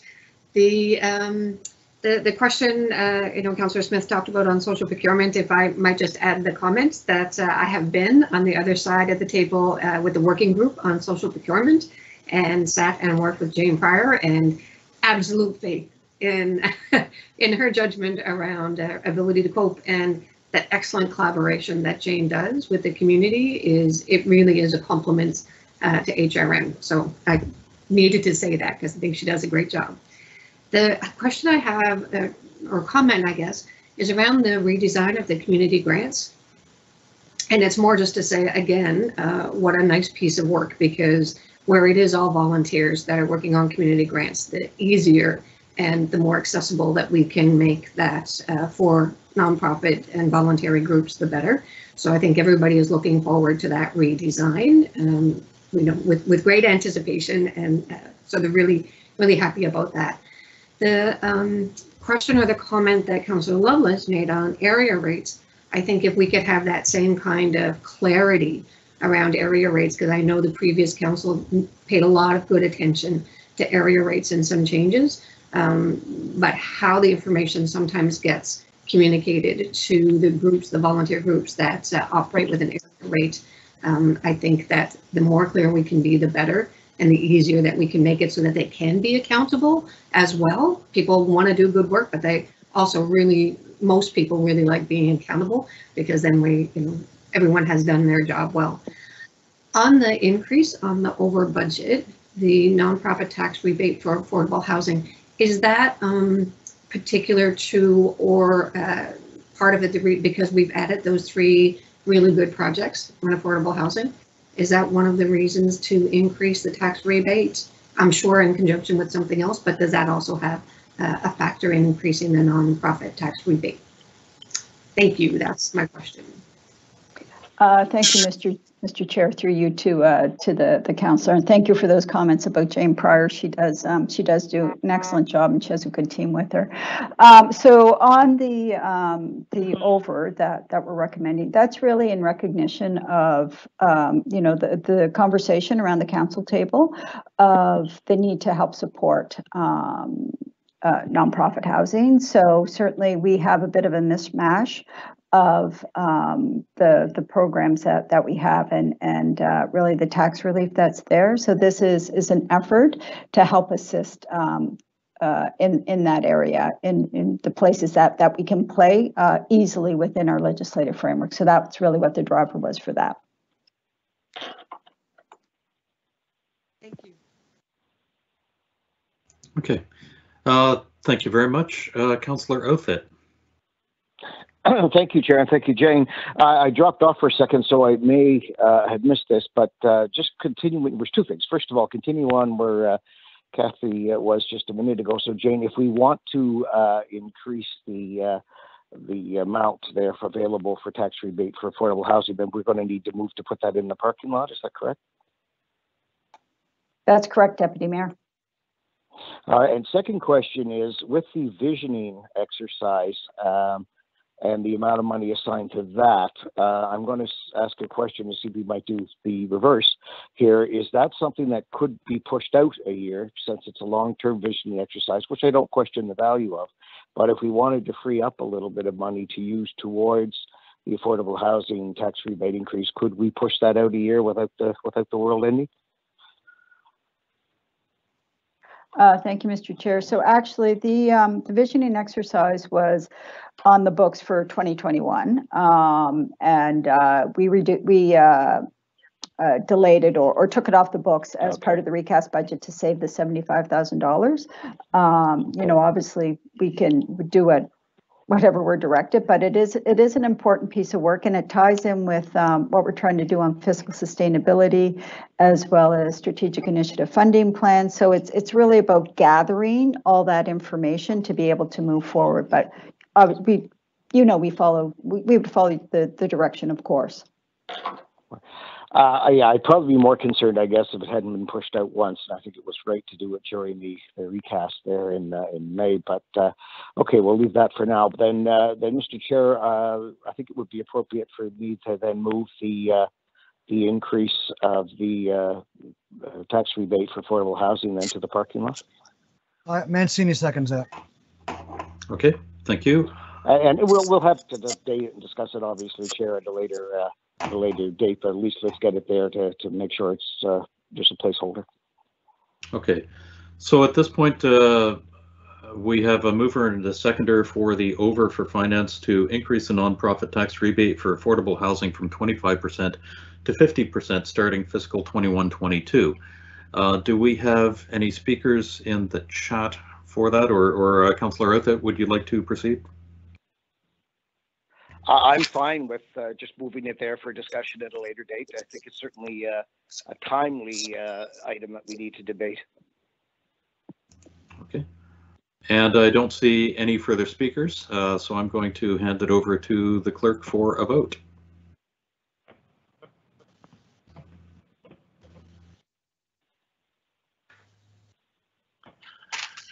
Beginning with District 13 and Councillor Lovelace. Yes. 14, Councillor Blackburn. In favor of the motion. 15, Chair Russell. In favor. 16, Deputy Mayor Outfit. Yes. District 1, Councillor Dave O'Gammon. Voting in favor of the motion. 2, Councillor Hensby. Affirmative. 3, Councillor Kent. In favor. 4, Councillor Purdy. Voting in favor. 5, Councillor Austin. In favor. 6, Councillor Mancini. Voting in favor of the motion. 7, Councillor Mason. For the motion. 8, Councillor Smith. For. 9, Councillor Cleary. Yes. 10, Councillor Morse. In favor. 11, Councillor Cuttle. In favor. 12, Councillor Stoddard. Voting in favor of the motion. And Mayor Savage. In favor. Wonderful. Thank you very much. So that is now in the parking lot. We are back on the main motion. And I don't see any other speakers in the chat. So I would just like to say before we go there, I note one of the key performance indicators in the presentation was that the ICT service desk had a 97% customer satisfaction rating. And I think that's incredible. Thank you very much to Chad McDonald and everybody at the team over there for all of that. Yes, over to the clerk if we could proceed with the question on that, please.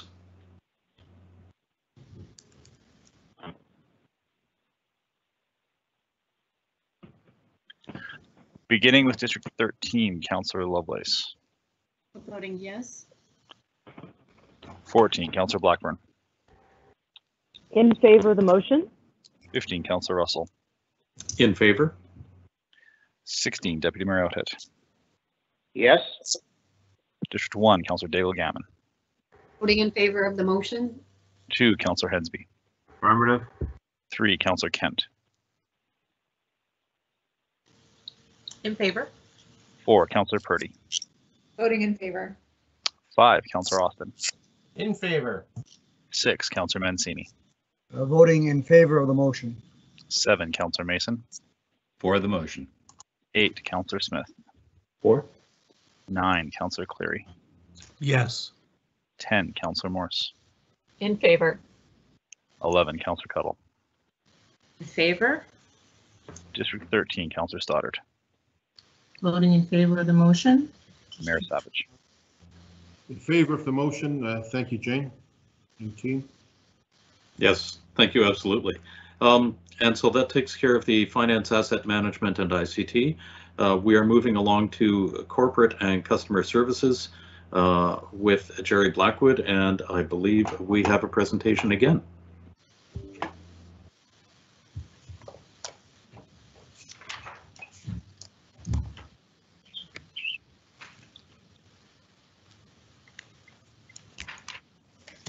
Good morning, Mr. Chair, Budget Committee, Mayor Savage, and members of Regional Council.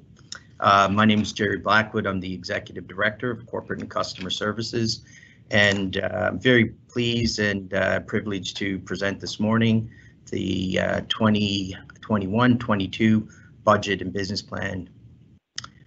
With me today, I have my team, which I will introduce in the next couple of slides, who will be available for questions.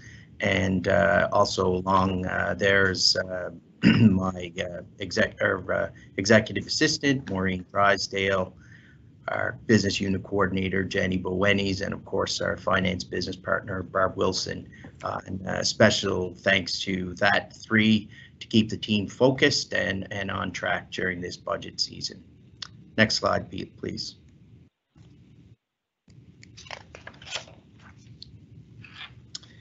So in corporate and customer services, basically, you know, we are an external and internal service provider of customer service. Our internal customers are all HRM business units. Our external customers are residents, visitors, and businesses. We pride ourselves on delivering quality customer service, you know, on two pillars. One is performance excellence and always looking for continuous improvement opportunities, and service excellence and always putting our customers first. So our mission is customer service is at the heart of everything we do. And this slide certainly depicts some of our great staff in CCS out in the field and doing our work to service our clients. Next slide, please. So next I'll speak about our service divisions and introduce our managers. CCS has 7 divisions. So first up we have Municipal Facilities Maintenance and Operations. That is managed and led by Diane Chisholm. Diane and team maintain over 240 municipal buildings in the portfolio and are responsible for life cycle maintenance planning as well as corporate security. Our corporate contact centers are led by Kim Jollymore, and they provide easy access to information about municipal services by phone, in person, and online.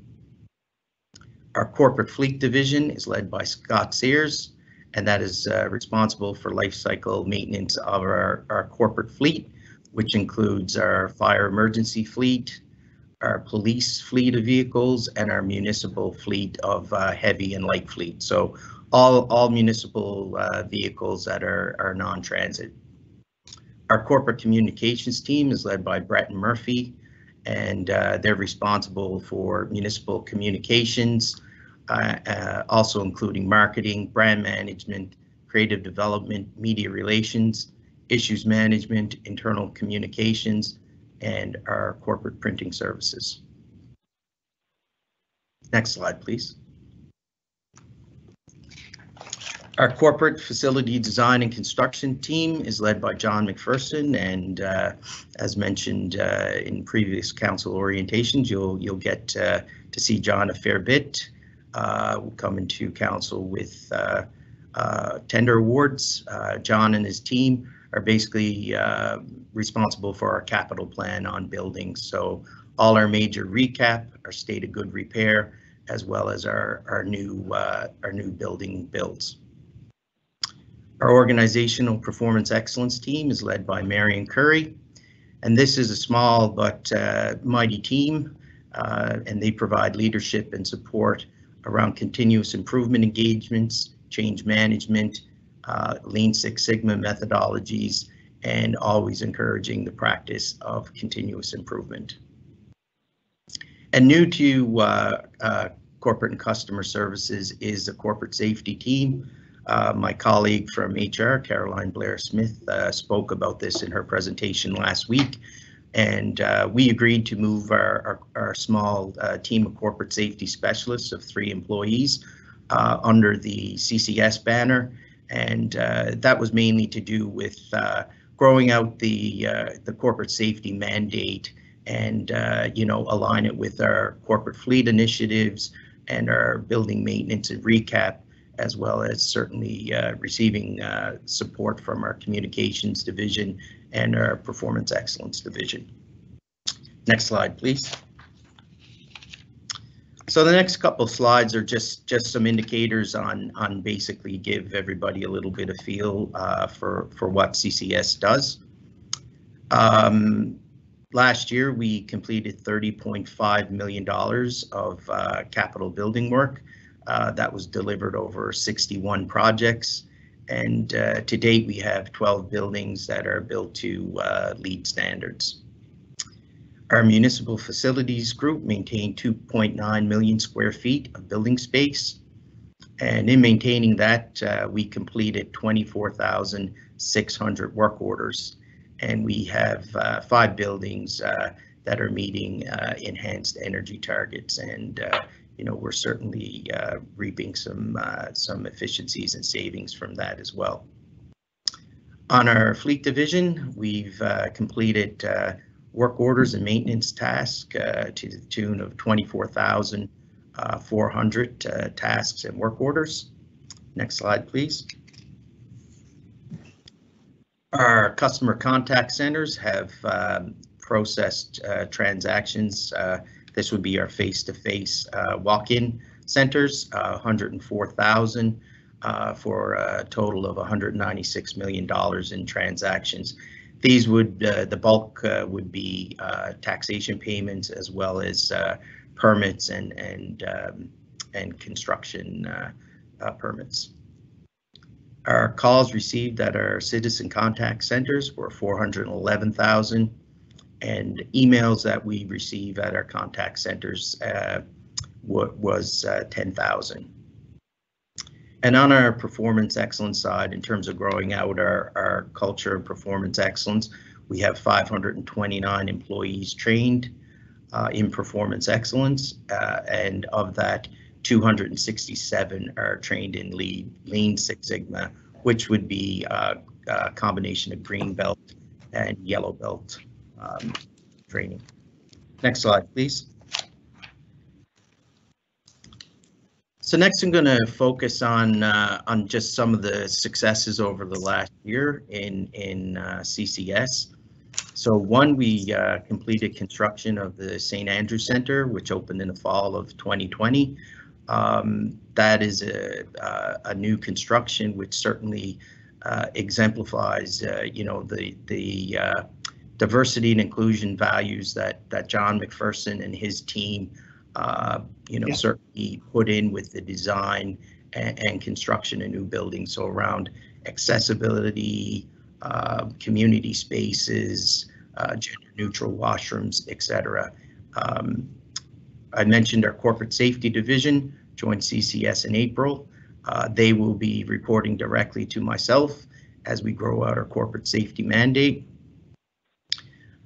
Beasley Field, newly and fully accessible facilities improvements have been done there, including grandstands to the track and field complex that have an elevator that make that fully accessible, as well as universal washrooms and change rooms. Our COVID-19 response, I can't speak enough about how the employees of CCS responded to COVID-19. Our frontline trades in corporate fleet and facilities, there was no break in service and we're ready to come to work. Our leadership made our workplaces safe for them to continue their operations.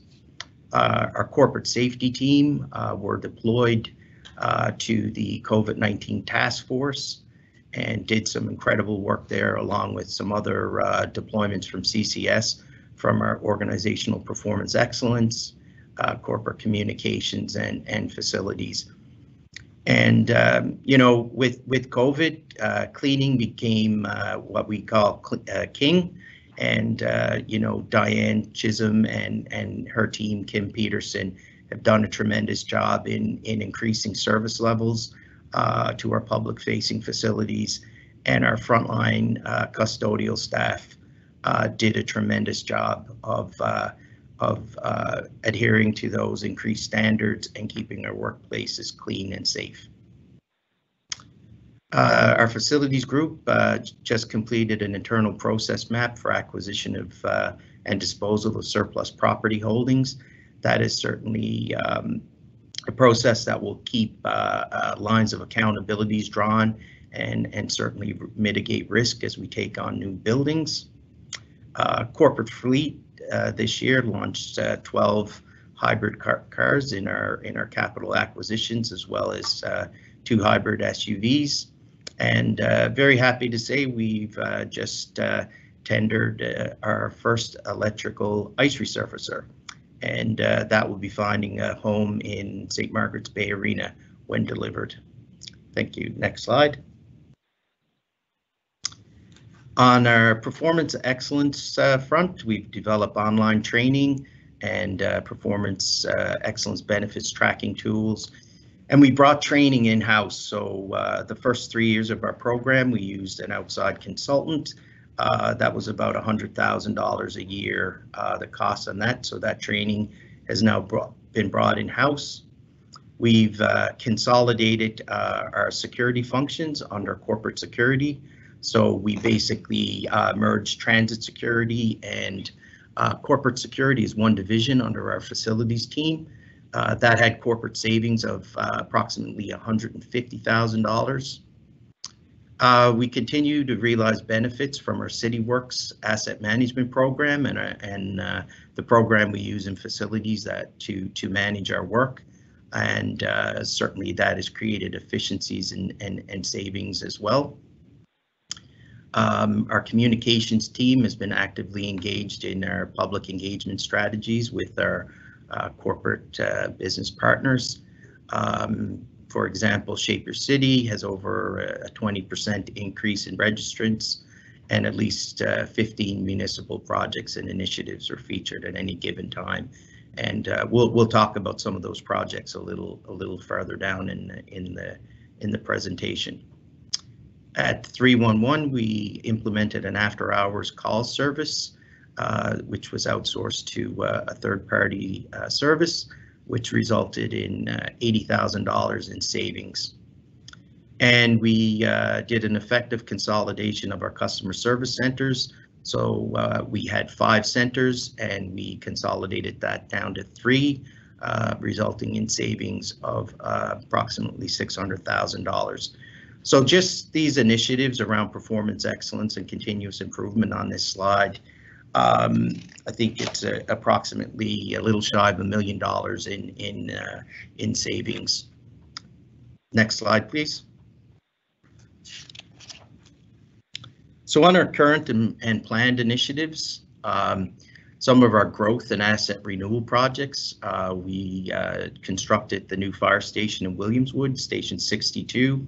Again, building designed, fully accessible, community was fully engaged. It is a net zero building and meets our Halifax target, and the design will certainly be used in future fire station builds. Halifax Forum redevelopment is one of our projects as well, and we'll certainly be talking about that more during capital budget presentation. Our Alderney Gate recapitalization, that's an annual state of good repair program. This year, a lot of renovation focused on the lobby, certainly making sure things were up to fire code, elevators, and washrooms. So certainly state of good repair work that for our citizens and customers of our public library and our transit customers, and certainly our employees too. Wharf recapitalization, so we have a two-phase program on that.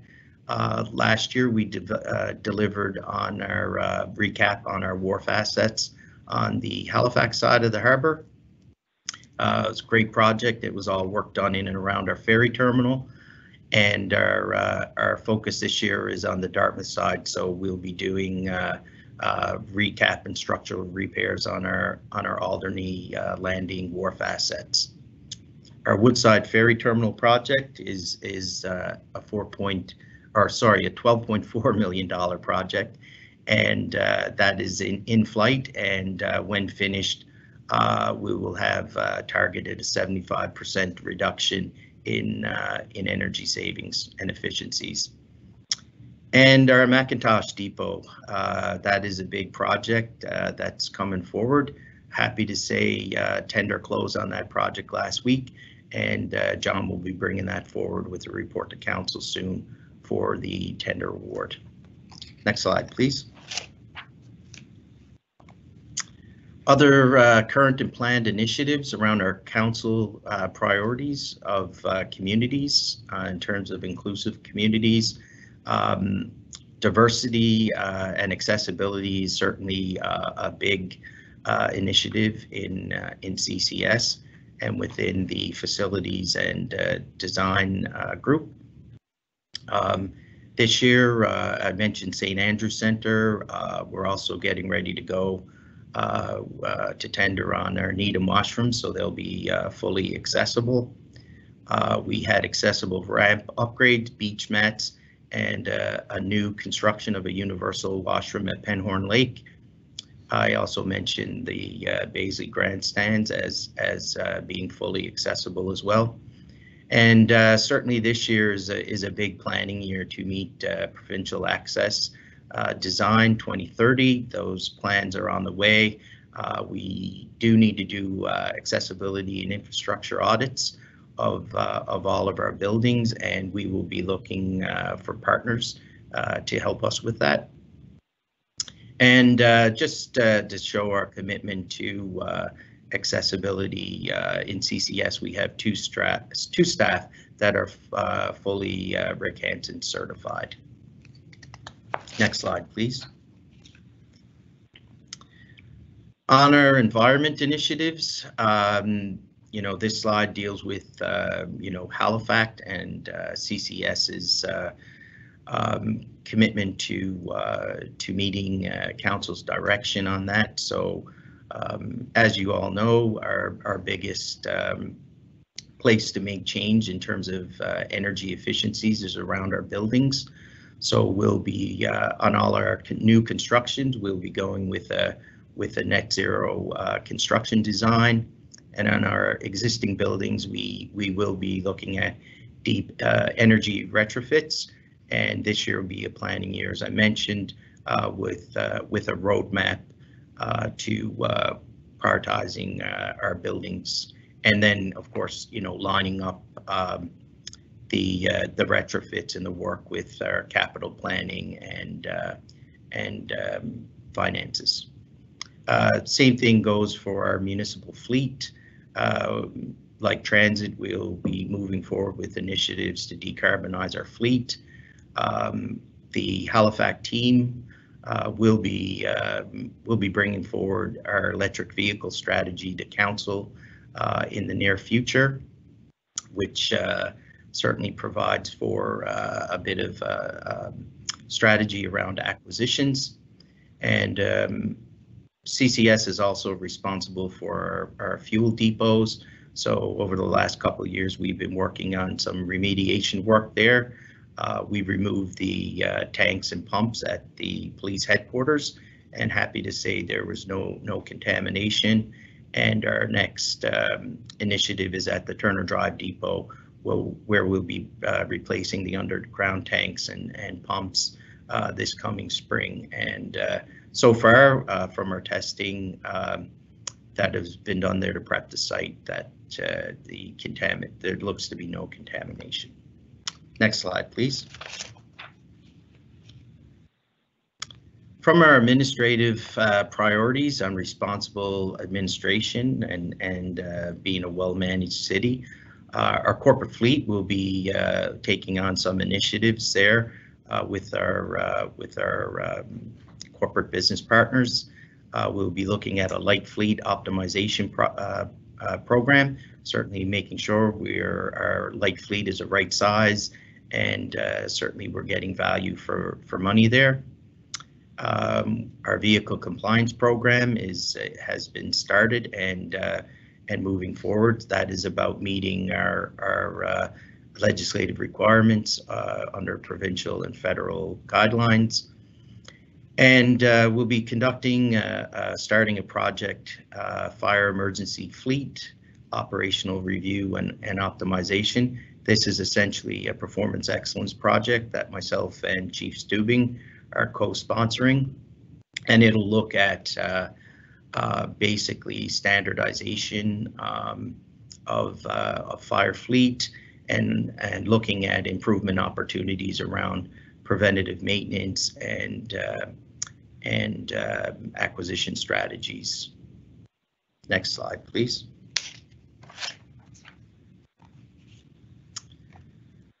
On our community-focused priorities, community engagement is always a key initiative of our municipality, and our corporate communications team will be leading a corporate engagement strategy. So goals for this year are to develop a project charter for community engagement strategy, as well as develop corporate guidelines for public engagement. So, you know, in a nutshell, this project is going to be engaging with the leaders here. You know, Kelly Denty and her team, Denise Schofield, her team, TPW with Brad Anguish, and looking at what we're doing very well in terms of communication or public engagement, sorry, and what we can do better, and providing a strategy, guidelines, and essentially a playbook for staff and how to conduct community engagement. And of course, always will have diversity and inclusion lens on that as well. Next slide, please.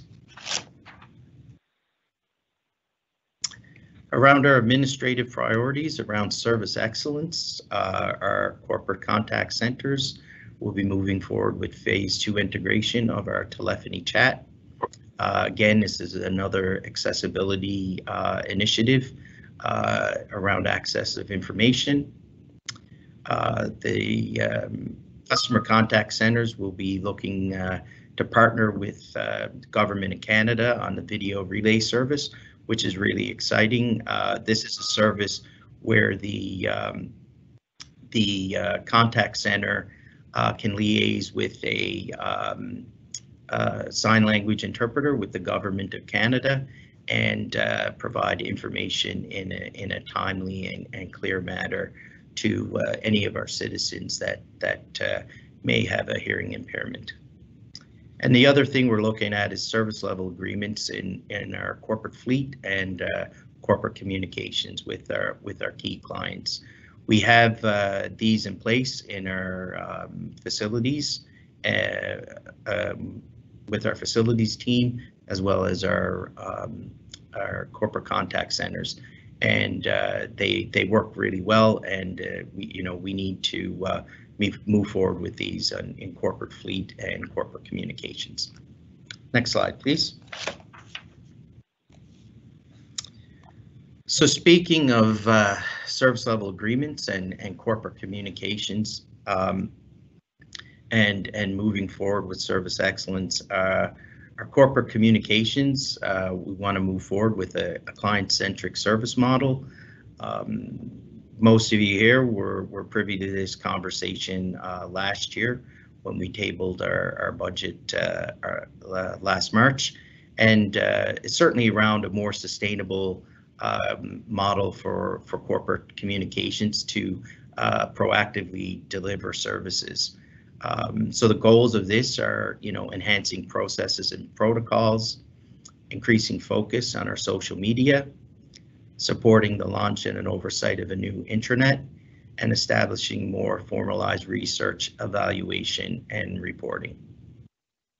So in order to, especially on establishing more research, evaluation, and reporting, we certainly need to do better planning around that. So as part of the approach is the creation of 3 new positions to enhance planning and project management of business unit communication initiatives. So that would be the addition of 2 client strategists. These positions would be key to working with the business unit executive directors and their management teams in terms of taking their council approved business plan and then putting strategic communications plans around initiatives. The other position is our digital strategist. As we mentioned before, we have somebody who's very, very good in this role. However, it's kind of a side of the desk initiative. So we want to have somebody full time on our digital strategy. And that's why we're bringing forward a position there. And the model also calls for the restructuring of 2 existing roles to support strategic delivery around creative graphic design and internal communications, and specific to our rollout of a new intranet with ICT. Next slide, please.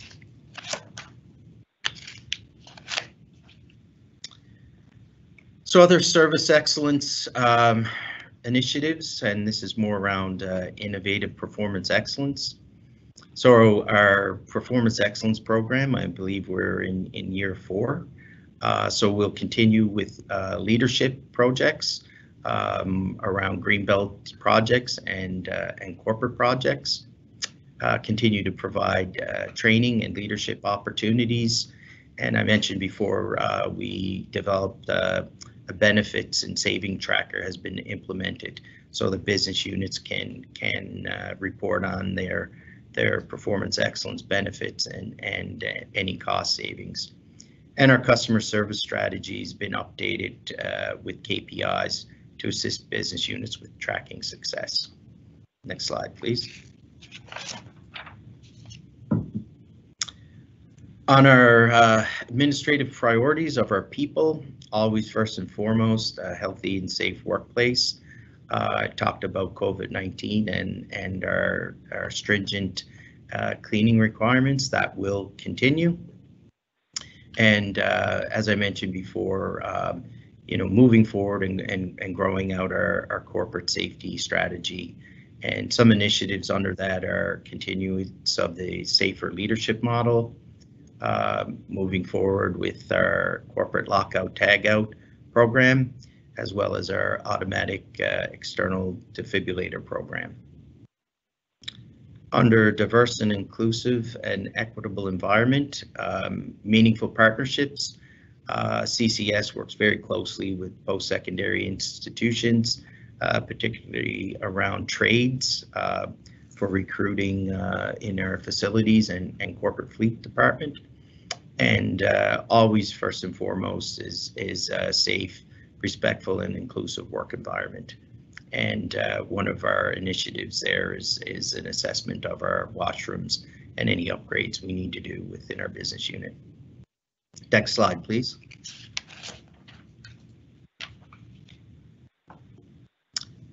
On our people, in terms of engaged and skilled, you know, in corporate and customer services, you know, we take performance excellence and employee engagement, that they go hand in hand. So we always look for great engagement opportunities around performance excellence initiatives. Our new intranet that we'll be launching, you know, with supporting ICT, will be around decommissioning the current employee hub and intranet and moving more to a SharePoint platform that integrates with Microsoft Office. So this will move our employee engagement forward, as Jane spoke about in her presentation, and provide a mobile platform for two-way dialogue and better sharing of information with employees. Next slide, please. And I spoke about performance excellence and employee engagement is going hand in hand. And, you know, we have many initiatives going on there with our Greenbelt and corporate projects. They often involve cross-functional teams from business units, and our performance excellence training program, you know, we're expectations there. People take the training, will move, take a project to their business unit. That will be associated with some hard savings. And we've also trained 36 staff in Money Belt, and that will assist you achieving financial targets. Next slide, please. We talked earlier about community engagement. So just wanted to highlight some of the community engagement opportunities that our corporate communication staff has been involved with through various projects. So the COVID-19 economic response to Cogswell, rapid transit, of course, Halifax, moving forward together plan, center plan, Imagine Spring Garden Road, and our integrated mobility plan. So again, just going back to what I talked about as around our service model, these are big corporate initiatives and community engagement opportunities, and our new service model certainly set the table for corporate comms to be able to better engage with our corporate clients and certainly deliver on community engagement. Next slide, please. So the next few slides deal with some key performance indicators. We talked about social media and how we want to grow out our social media and our strategy. So as you can see, it has been growing year over year on our Instagram, Facebook, and Twitter channels. Next slide, please. And also, you can see growth in our engagement around our Shape Your City, which is our online engagement portal.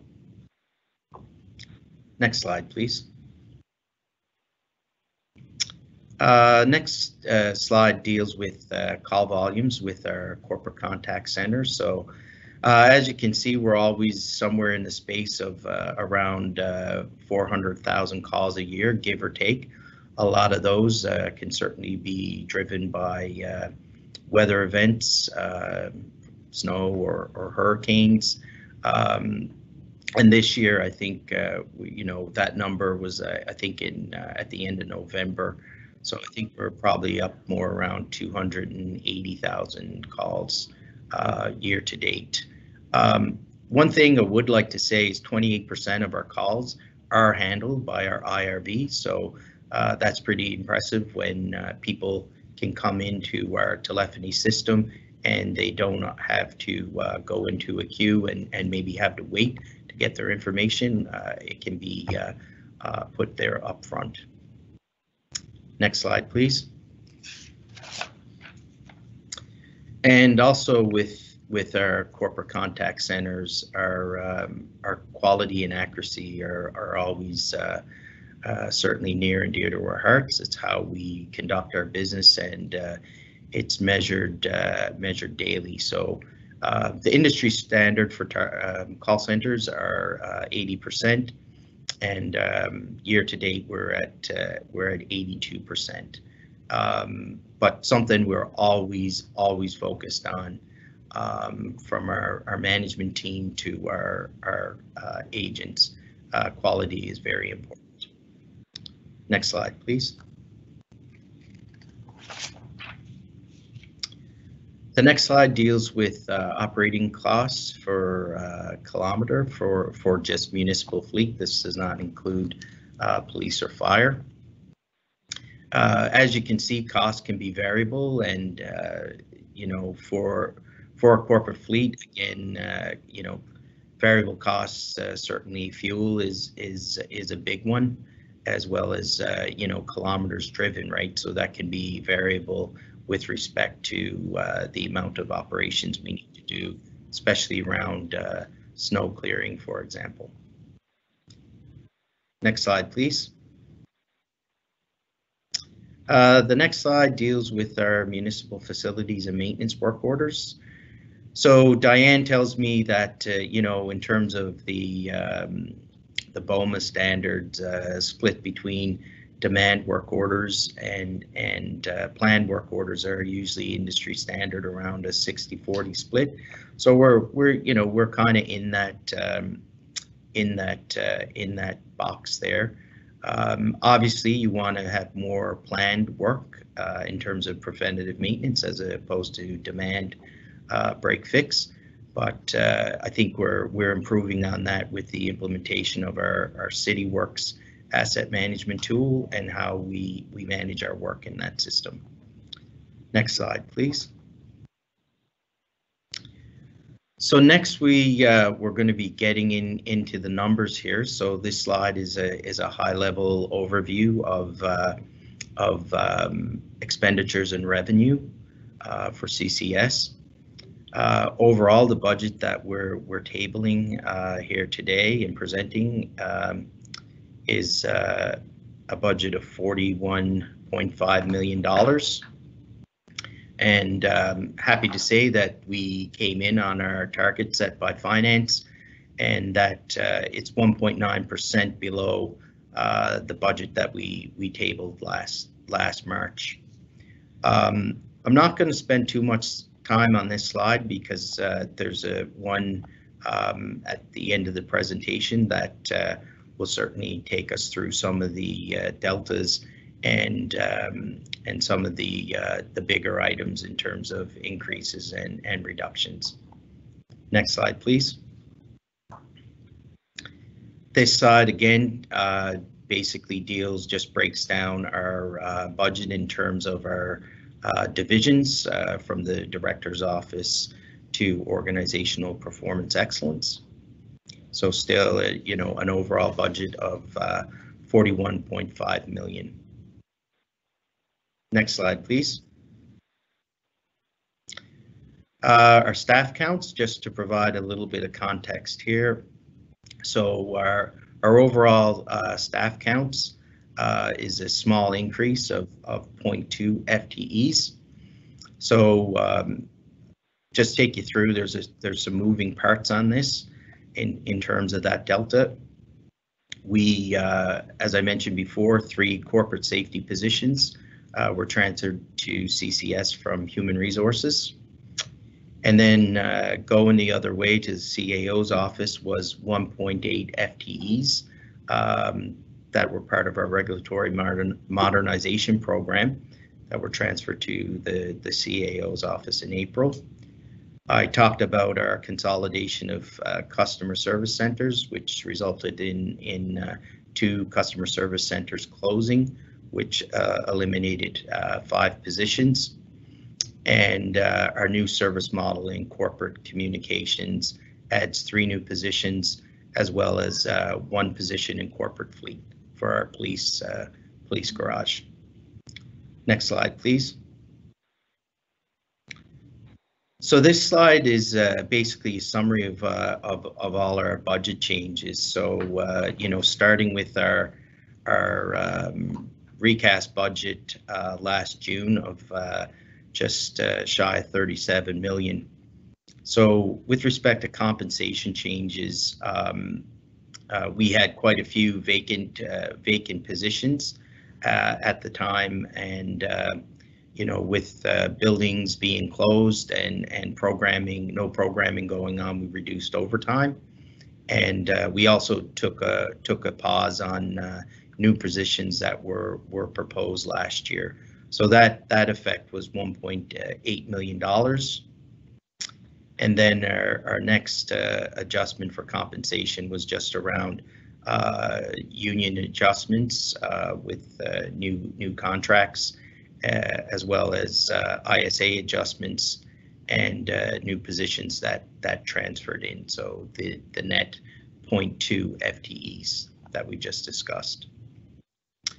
On the revenue side, happy to report that our print service division, led by Donald Garrison under corporate communications, we've landed a public sector entity that we're going to be conducting some print services for. So we have an increase in revenue of about 1.2 million there. That is offset, of course, by some costs for printing supplies of 1.56 million. So this year the margin on that is roughly, I think, $27,000. Next year that'll go up to 60 because in those costs we had some one-time setup costs of around software and some printing supplies that we had to procure. As I mentioned, with COVID-19, we had, you know, with some of our buildings and pools being closed and no programming going on, we're able to take a pause on some ongoing maintenance and contracts. So moving forward with, you know, with planning for a full year programming, $973,000 was moved back into our budget. On the corporate fleet side of things, we have an increase of $782,000. That is around repair and maintenance costs with respect to some increases in our corporate fleet, as well as covering off some shortfalls that we've been having over the past couple of years, somewhere around to the tune of $300,000.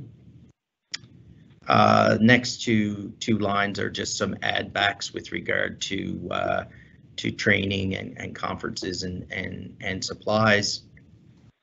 And lastly, there's about a little over $300,000 of costs that were transferred into from other business units. So we consolidated our ABL budget within corporate fleet instead of our business unit partners paying their share. Our facilities division took over the maintenance budget from Parks and Rec for the North Preston Community Center, and we took over a small snow clearing budget from TPW for the Bell Sackville lot. So total proposed changes over our 2021 budget are 4.5 million. And again, that brings us within, you know, balances to our target, as well as happy to report 1.9% under what we tabled last March. And that concludes my presentation, Mr. Chair. And I will say also we have no pressures to report from CCS, and me and my team will be happy to take questions. Thank you. Okay, thank you very much for that very comprehensive presentation. I appreciate that as well. One of the things that I noted in it was that 28% of your calls were handled by IVR directly, and I think that's a great number for an organization as complex as HRM. I remember in my previous career of IT that there was one tech company that logged all of the calls and analyzed them, and realized that by changing the outgoing message on their IVR that they could solve a bunch of calls. So they changed it to say, please reboot your computer. If the problem is still happening, please call us back. And so with that one change, the joke was they solved 85% of their calls coming in with an answering machine. So I have just pasted the motion into the chat. Councillor Lovelace, if you wouldn't mind reading that motion and then proceeding with your questions. Thank you. Thank you, Mr. Chair. I move that the Budget Committee direct the Chief Administrative Officer to incorporate the Corporate and Customer Services proposed 2021-22 budget and business plan as set out and discussed in the February 3rd, 2021 staff report and supporting presentation by staff into the draft 2021-22 operating budget. Thank you very much. Do we have a seconder for that motion? I'll second. Thank you very much, Councillor Stoddard. Go ahead, Councillor Lovelace. Thank you. So head exploding emoji here. Jerry, oh my goodness. There's so much information packed in that presentation. I just want to give a shout out to staff, to you for bringing this together. This is incredible, the amount of work that's taking place and the direct support that's being provided to residents is just so important. Yay, first electrical ice resurfacer coming to St. Margaret's Bay. That's very exciting. And I'm really happy to see the fire fleet, standardization program happening so we can get a sense of where we're at from an equity perspective to make sure that we are servicing everyone in the same way. My question to you, Jerry, is of the 411,000 contacts within the contact center, I have to ask this question. How many of those are provincial? And the reason I ask that is because 85 to 90% of the calls that I've received over the last 48 hours, they're all provincial related. And so I think, for the colleagues, for my colleagues today, who are continuously working with our provincial counterparts to address issues under provincial jurisdiction. I'm just curious to know what kind of work is going on behind the scenes as regards to providing residents and businesses with support from a provincial perspective. Yeah, thank you, Mr. Chair, and through you to Councillor Lovelace. Yeah, we do receive calls from our that are more of a provincial mandate. We do have processes and protocols in place to do what we call a warm transfer or a dispatch. A lot of times those calls could be around weather related events, and it's the responsibility of TIR. Or it may be Halifax Water, right? So we do have some processes and protocols in place to transfer those off. Sometimes if it's an action that needs to happen, other times we can, certainly direct the resident if we know, the answer, if it's a number that we have to give or a contact, through to a website. I do have our manager of our contact centers on this call, and she may be able to provide a little bit more detail and context around your question with your indulgence. So I'll ask if Kim could speak to that, please. Good morning, or good afternoon, I guess it is close. We do not count the provincial calls. I can tell you that about 28% of our calls are transit that are handled by an agent. I can tell you that 17% are TPW. So I can give you business units, but what we do with calls where we transfer them, whether it's to Halifax Water, to provincial, they're actually just a RAP code. So our system does not actually track those numbers. We could give you sort of the numbers on RAP, but we wouldn't be able to identify whether that was a transfer to Halifax Water or to provincial government. And the reason I ask is I'm just wondering whether or not we should be asking our provincial counterparts to be doing a little bit more in regards to communicating their jurisdiction, with some of these things, which would alleviate some of the calls potentially that are coming into 311. You know, it's just a suggestion. If we tracked it, we'd be able to say, well, you know, we have got 20% of our calls per year are provincial related, specific to XYZ department. Just a suggestion, but I just, again, thank you for all of your work, Kim and Jerry and staff. I really appreciate it. Thank you. Thank you. Okay, thank you very much. Councillor Mason. Thank you, Mr. Chair. Hey, Jerry, how's it going? Not too bad.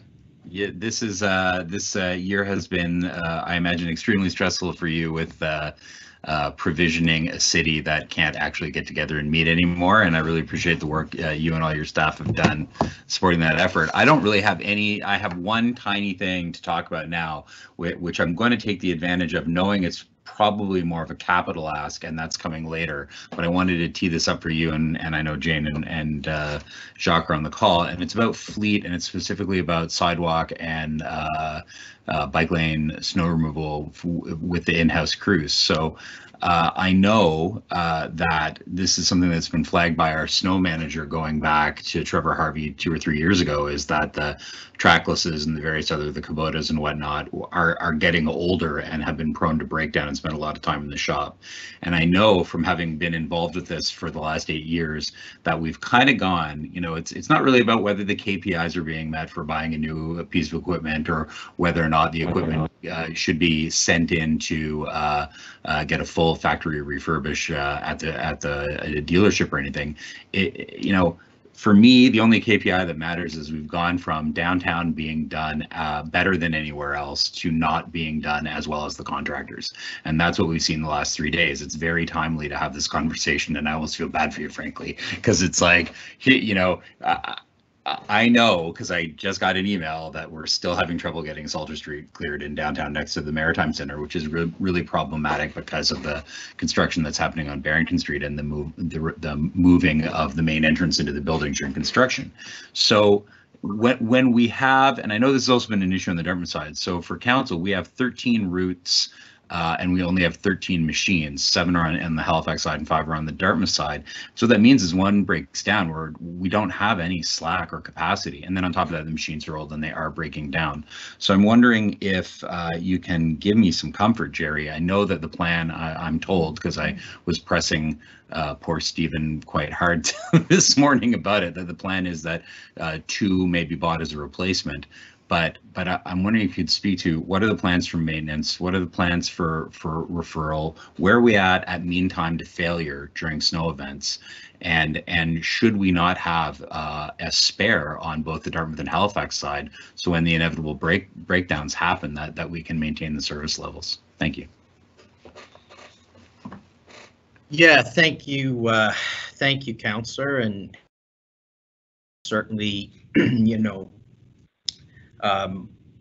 What I'll say to that is you know, in the time that I've been director of CCS, Brad Anguish we came into our new roles around the same time, and I can certainly tell you we're both aligned when it comes to fleet. On the track list, yes, we do have an aging fleet. Over the last 2 years, 2 years ago, we had 7 trackless machines, and we also had 3 skid steers, Bobcat. So those ones we know, we use them in other snow ops, but not optimal for sidewalk clearing. But over the last 2 years, we did buy 5 new units for an investment of about $700,000 that we put into our sidewalk fleet. So essentially, we increased the fleet by about 40%. But the track list, we do have some aging assets there. You know, from a maintenance point of view, you know, they're very important gear, but they're not always deployed and used. So, you know, around maintenance plans, I think when we get the new Mac depot built, we'll have some storage, so we will be able to store our fleet of sidewalk and snow gear under a roof, so it's not, you know, out exposed to the elements, whether that be the sun or the cold. So, you know, myself and Brad certainly are aligned. I know the municipal fleet budget, we've over the last 3 years, that is, the capital budget has been increased, you know, about 50%. And, you know, the same thing on the fire budget, you know, it's about a 40% capital in there, right? So certainly looking at our aging assets and certainly moving forward with a plan. But we do need to look at those track lists and get them replaced and come up with a plan. Well, in the 5 seconds I have left before our illustrious chair cuts me off, could we get a memo talking about mean time to failure, the fleet composition, and all that stuff before we get to capital? Because you know, I'm of a mind to ask for either a supplementary report about how we're going to do an integrated plan around maintenance and replacement, or simply just to ask council to fund buying 4 instead of 2 to accelerate the replacement of the track list. Because it's just, you know, the proof is in the pudding. If they're breaking down when we need them for whatever reason, we're not getting the work done. So I'm going to want to try and address that this budget cycle. So I'll leave it there. Thank you for your indulgence, Mr. Chair. Thank you. Thank you very much. Councillor Stoddard.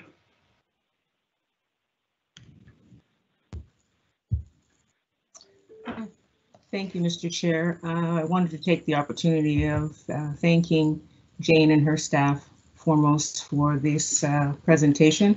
And I'd also like to thank Kim and Jerry for this presentation. Very informative, and I appreciated hearing all the details. I have a couple of questions. One of them is more of an observation and then a question. From what I understand, preventative maintenance used to be done by the operators, and it's now done by the mechanics, which takes the vehicle off the road a lot longer. A lot of the operators, you know, could fix a little thing here and there and get on their way. And now it takes longer to be in the shop because a lot of the mechanics, I understand, are they're backed up as far as repairs go. So I'm just wondering why that happened, please. If you could maybe indulge me. Through you to the councillor. I think, you know, from what I understand, our preventative maintenance program has always been with our mechanics.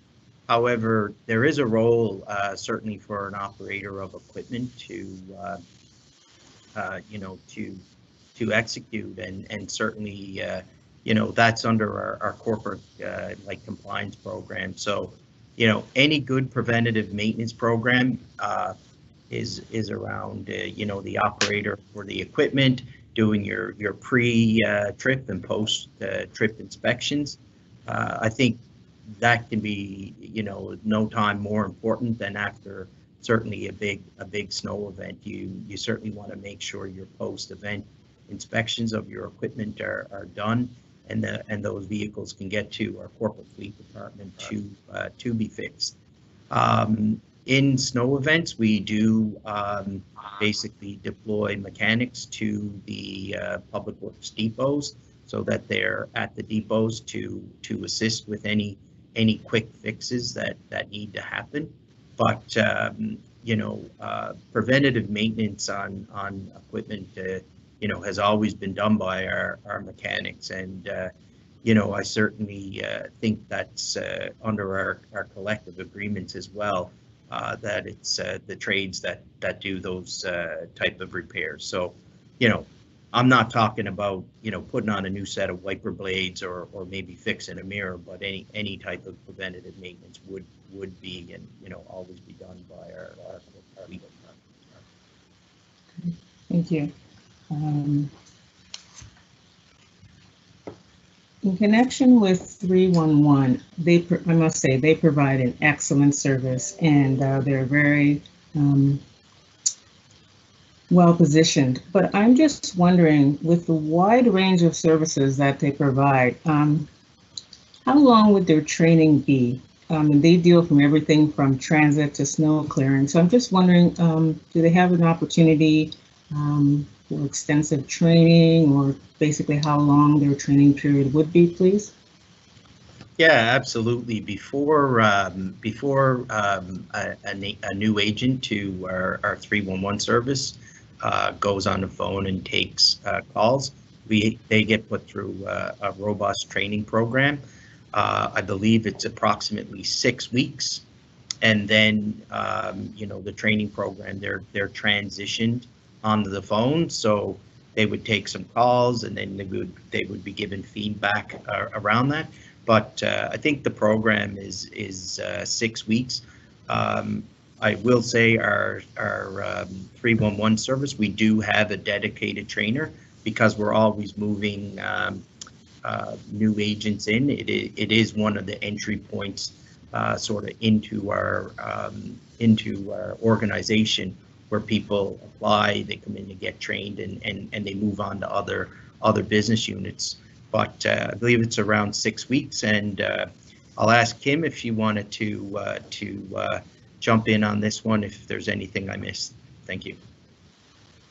Certainly, it is 6 to 8 weeks, and they do follow a very extensive training program. So we skill the agents through our telephony system. We're able to skill them. So as we bring them in, it's sort of an academy of learning where they're put into a classroom, and then they're actually skilled to take the first division or first business unit they've been trained on. So if they were trained on transit, they would then start taking calls for transit. Our trainer, our dedicated trainer, actually works with them. So we'll put them on the floor, from the classroom to the floor, and they'll handle the transit calls as an example. And the trainer will work with that. They'll go back to the classroom, learn the next business unit, and we proceed that way. So they're skilled in each event, or each business unit, until they're fully trained.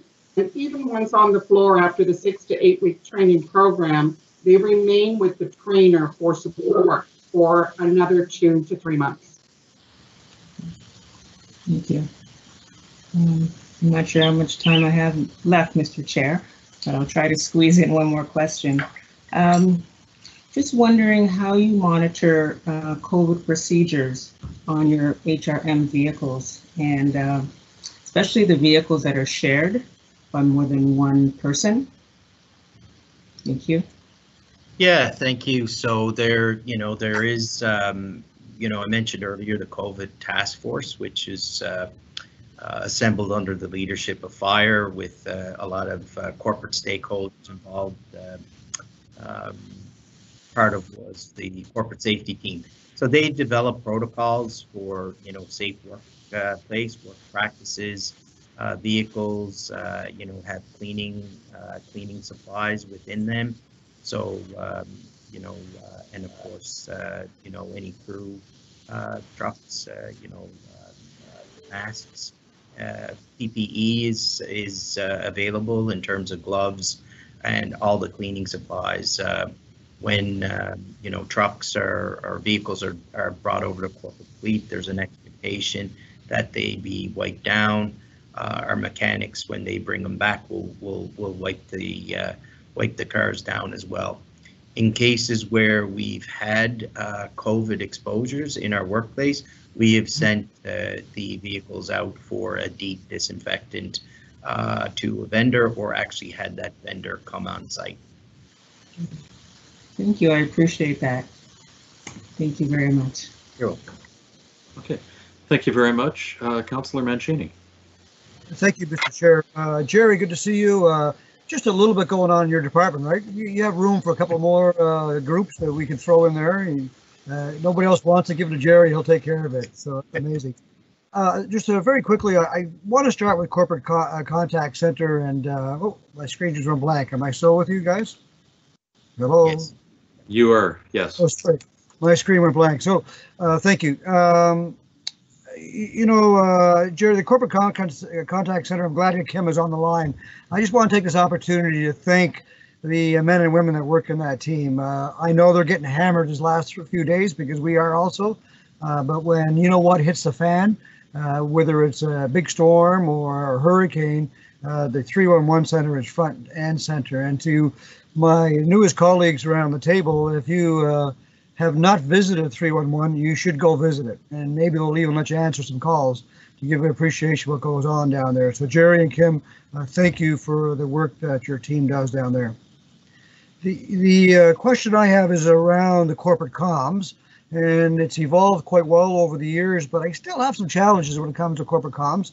You know, it's the messaging that gets out, and I think that Councillor Kent will jump in on this one also, is that we don't do a very good job of patting ourselves on the back when we identify, we make good decisions on items. Last night was, you know, College Street shelter that we supported last night at the public hearing. There was a conversation last night, Councillor Mason's motion with the shelter downtown also. I mean, those are good messages, whether it's the low income bus passes, and the list goes on and on and on. Getting that out. The people in the media business don't necessarily pick out the good news stories, so it's our job to get out there. So, you know, I really like to see a push on more of that messaging. I know that we're getting a communications person in our department in council office, but I really feel that messaging needs to be improved upon, along with the simple messaging, Jerry. You know, it's the understanding that we have to speak in a language that everyone can understand. I look at that, you know, that senior that's in Woodlawn trying to understand that messaging that's going on, and it's not always crystal clear. So, you know, that's my ask. I've asked for that before, and I'm sure corporate comms is on the line now, but you know, animation is always good too. I think Councillor Kent has alluded to this also in the past. When we're doing things, trying to use animation, when we're using social media, it's helped to be clear on that. So I don't know if there's any strategy, Jerry, on that, or any focus, or things are already in the works, but he wouldn't mind commenting on that. And then I have just a very quick comment about corporate fleet. Yeah, thank you, Councillor Mancini. You know, I get your point on you know, communicating good news stories and patting ourselves on the back. You know, certainly one of the strategies that we put out there a couple of years ago was you know, the making a difference in our region, the Madior. So you know, on council days, we would look at decisions that council would make that you know, as you mentioned, have good news stories, some civic pride, and you know, we would draft you know, what our communications team called, you know, short vignettes around those stories that we can put out there on social media and our web. You know, around our programs and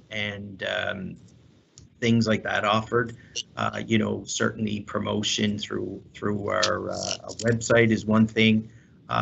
You know, I did mention, you know, our new digital strategist. We plan on doing some really good things of growing out our social media strategy and you know, being able to work directly with you know, with our business units and things like that. So I think this new service model will certainly provide more capacity and horsepower for us to try to plan. We can always do better, and you know, when you look at it, like the you know, it's very client focused that we are able to spend more time, you know, with our clients and trying to understand exactly, you know, what that need is and the best way to plan and communicate it, right? So oftentimes we are reactive. So I'll just leave it at that. I think Breton's on the call, and if there's anything he'd like to add to that, he can certainly jump in. It's before Breton jumps in too, and it's not only the good news stories too, it's all the critical messaging. So for budget, for example, being crystal clear and helping our residents understand the process. We had a great presentation, I think, last Friday that Jane led. It was very simple to help to understand. I mean, getting that message out. I've used the animation around the snow prior to every storm. So that's good stuff. We just need more of that stuff too. So sorry. Breton, if you're on the line. I am. Thanks very much, through you, Mr. Chair, to the councillor. And this is a topic that is near and dear to my heart. And I know we've had conversations that go back a few years, councillor, about this. And I'm proud of the steps we've taken. There's more work to be done. And to your point, I can remember conversations around improving the visuals and the use of animation. And since the hiring and arrival of our creative lead, about 2 years ago. We've really stepped things up in that department. Again, more work to be done. And as Jerry has pointed to, the service model, and I don't want to position this as a silver bullet or some kind of panacea, like once the service model is here, everything will be perfect. It will set us up for much better success in creating an improved balance of proactive and reactive. And are planning with the business units more resources to help them identify those great stories and the opportunities for improved education. As you say, we know we're doing excellent work, and we've talked to Executive Director Brad Anguish on this. There are such great stories to be told around our transportation and public works investment in improving infrastructure, significant impact to the general public. So that's just an example of an area we'll be working on as we move into the next fiscal. So I hope that helps provide a bit of context. Absolutely, and I know I'm running out of time, Mr. Chair, but Brendan on that too, is he highlighting some of the great staff that we have. We recently had one of our bus drivers get involved in pulling someone out of a vehicle, saving their life. I mean, that's one of our employees. That's something we should be out there and waving that flag. That's fantastic, and there's lots of good stories like that. So that's great. Thank you. Thank you. Do I have left there, Mr. Chair? Do I have any time, or am I gone? Go ahead. I'm the last speaker. Okay, thank you. So very quickly, Councillor Mason brought up what I wanted to bring up around corporate fleet and the trackless piece, and so thank you, Councillor, for that. I just have a question around, obviously, corporate fleet and fire. You know, do you just take the lead from the fire chief on that, or is there a piece that you and your team look at about what vehicles are out there, and how do you decide? Because my question will be for the fire chief when he comes to present will be, does he have the right equipment that we need to do what he needs to do where HRM is growing so quickly? Does he have not only the right number, do we have the right type of equipment? So what involvement do you have where we obviously fire that's their expertise, but what on your end of it, what kind of conversation, what do you bring to that table of conversation? That's my last question. Yeah, thank you, Councillor. That's a good question, and I think you know, one of the things that, you know, I've learned coming over to CCS and, you know, especially around capital delivery, right? Project management is important, but client engagement is equally as important. So, you know, like I said, customer service is at the heart of everything we do. You know, so we definitely listen, you know, to our client. What we try to do is balance, you know, the client's needs as well as the asset management piece in terms of what needs to be replaced and you know what needs to go forward as growth items. So, you know, I think you know, fire is a great example of some good collaboration that has taken place. I know both the chief and I are you know, as Brad and I are aligned on, certainly, you know, we need to do more around our recapitalization and our asset management plan. So I think that performance excellence project that we're joint sponsoring around standardization speaks to that. And you know, we've done some good work, both corporate fleet team and the fire team around our strategy around aerials, right? So, you know, we had, you know, our aerials, which are our big platform trucks with that have 100-foot ladders that service our you know, downtown cores. You know, we had, you know, we addressed that asset management and looking at standardization around a type of platform truck. So a new one's going in service very shortly, and we have another one that we've spec'd out and put out to advanced tender. So I guess try not to be long-winded here, but we look at it in terms of standardized equipment. It's good for firefighter training. It's good for parts sourcing and for mechanic training in terms of, you know, you don't have 3 different types of aerial trucks, which are sophisticated pieces of equipment that we have training on, and, you know, parts sourcing in different parts of the continent on. So, you know, we very much engage with the clients. We listen to their needs. a lot of times there's, again, on the capital side, there's only so much money to go around, but we certainly try to prioritize where the need is. And, you know, as I mentioned before, municipal fleet capital budget is up about 50% over the last few years, and fire is about 50. So I think that kind of answers your question in terms of the collaboration that's taken place there. But still work to be done. Yeah, thank you so much, Jerry, for you and your team. Mr. Chair, thanks for the extra time. Jerry, by the way, tonight, big game against those Leafs tonight, all right? That's for you, pal. Thank you, Mr. Chair. Thank you very much, Councillor Mancini. Councillor Outfit. Thank you, Chair. I didn't realize it was a basketball game tonight. It's good. I wanted to begin by thanking Jerry and Kim and team, of course, as others have done, for the incredible job and difficult job that our 311 call center folks do. And a number of us have touched on that, and I think it's certainly worth mentioning again. Jerry and Brenton, I know that for many years now I have made comments like Tony has mentioned, and now Becky is jumping in on as well about the need to improve communications, get the news out, get the good news out, get the activity of council out, etc. And I have seen improvement. My concern, and I like the vignettes and I like the graphics, my concern is I think we still do far too much by Twitter, and I don't know that Twitter is the major demographic of some of the folks that we hear from. But you know, there are Facebook, there's the website, there's other things. But what I want to make sure is that we are getting this resource finally in council office, and what I've said going way back to previous CAOs and whatnot is that, you know, we have got to get something out there that says this is what we passed this month, this is what we focused on this month, and this is why we did it, you know, these sorts of things.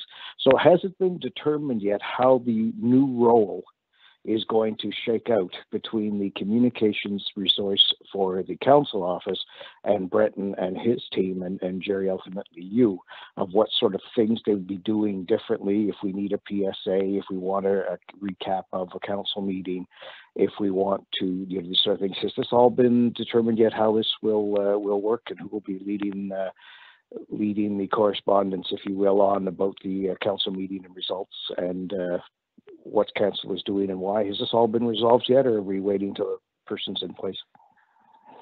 Yeah, thank you, Councillor, and I believe you know, Melanie is in the process of recruiting for that position in the Councillor Support Office. I'm going to turn it over to Brenton because he's a little more in the loop on how that position is going to work. But one thing I will say, you know, when we brought that position forward, it is basically arm's length from corporate communications. That's why we report into the the manager of the Councillor Support Office. So, Brenton, anything you want to add on that? Thank you, Jerry, and through you, Mr. Chair, to the councillor. As Jerry's pointed out, it is arm's length, and we've been very careful to do that. But the good news is that is for a reason, in that the Councillor Support Office, where the position will be housed, is a client, a business unit client for us, the same way other business units are throughout the organization. So we will continue to provide advice, counsel, engagement with the communications person in the Council Support Office, who will report directly to Melody.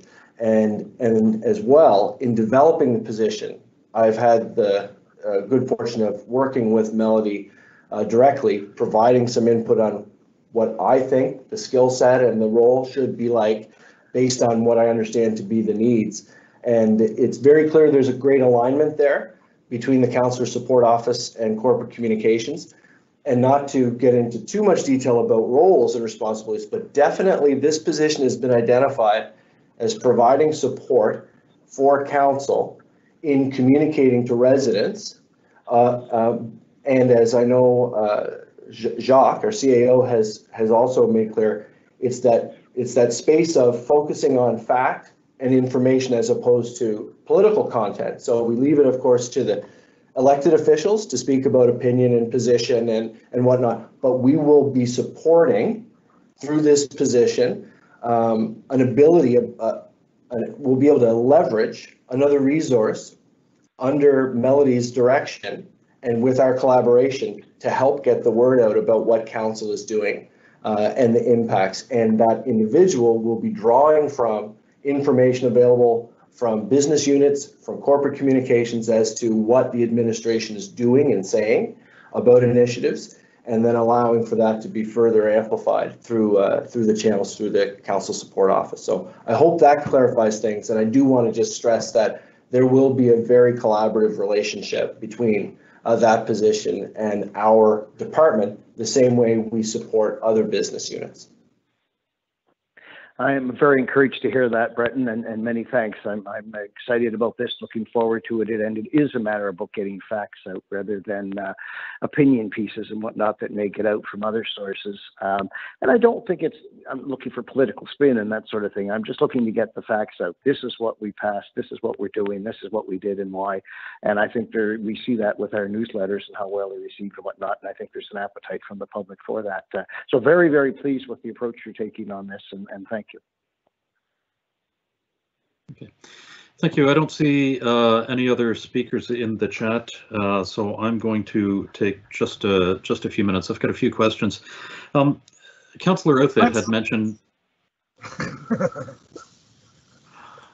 Thank you, Tony. Councillor Outhit had mentioned 3 of the communications channels: Twitter, Facebook, and the website. There is a 4th one that is regularly in use, and that is HFX Alert. And that is, I'm just trying to understand the relationship between corporate comms and fire and emergency in using that as a messaging platform, because over the past couple of weeks, where we have had the parking notifications and the various other notifications, it has been phenomenal at getting the word out. And I'm just wondering if there is consideration to use that in an expanded format, or will it be limited to that? And I'm just wondering where that can go as an additional tool for communications. Yeah, thank you, Mr. Chair, and you know, I'll ask Breton to weigh in on that one if you could. Thank you, Mr. Chair, through you to yourself. You've made a great point. The HFX Alert system is a very effective system. People register to use it. We know we have an audience that wishes to receive information.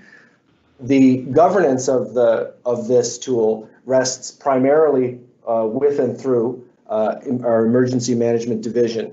Okay. However, it was identified early on. So in conversations with the assistant chief of emergency management, Erica Fleck, who, as we all know, does an excellent job, we've had conversations about and working with ICT and with emergency management about what are the opportunities moving forward in leveraging this tool appropriately, because we know there is the potential for us to create streams.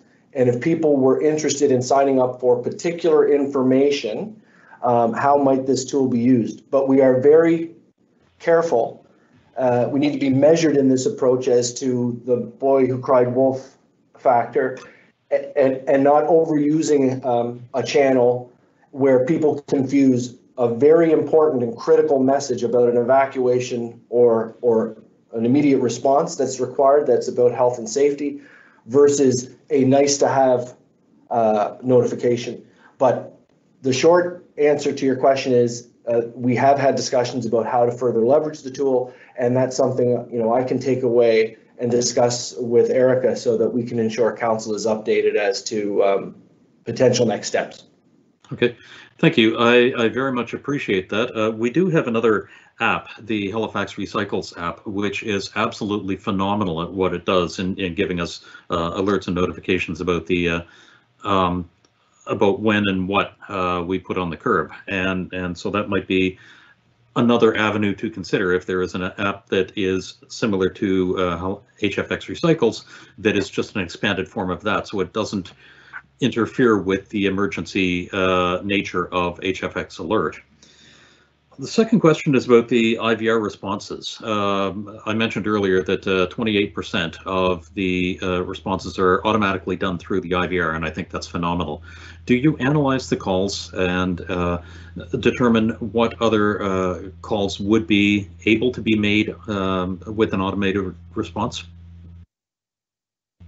Yeah, thank you, Mr. Chair, and absolutely, you know, all our calls are you know, looked at.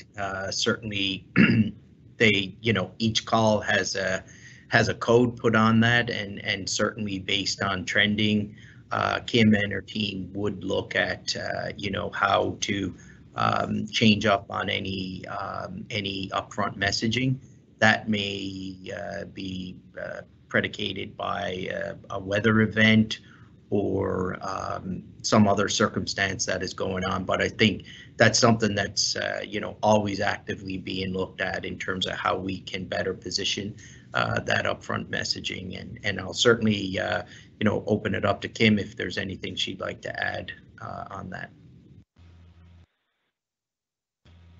Yes, we do monitor all of the calls coming into each of the 5 lines that they can come into, so we can actually determine the number of calls coming in. But we do change the IVR constantly.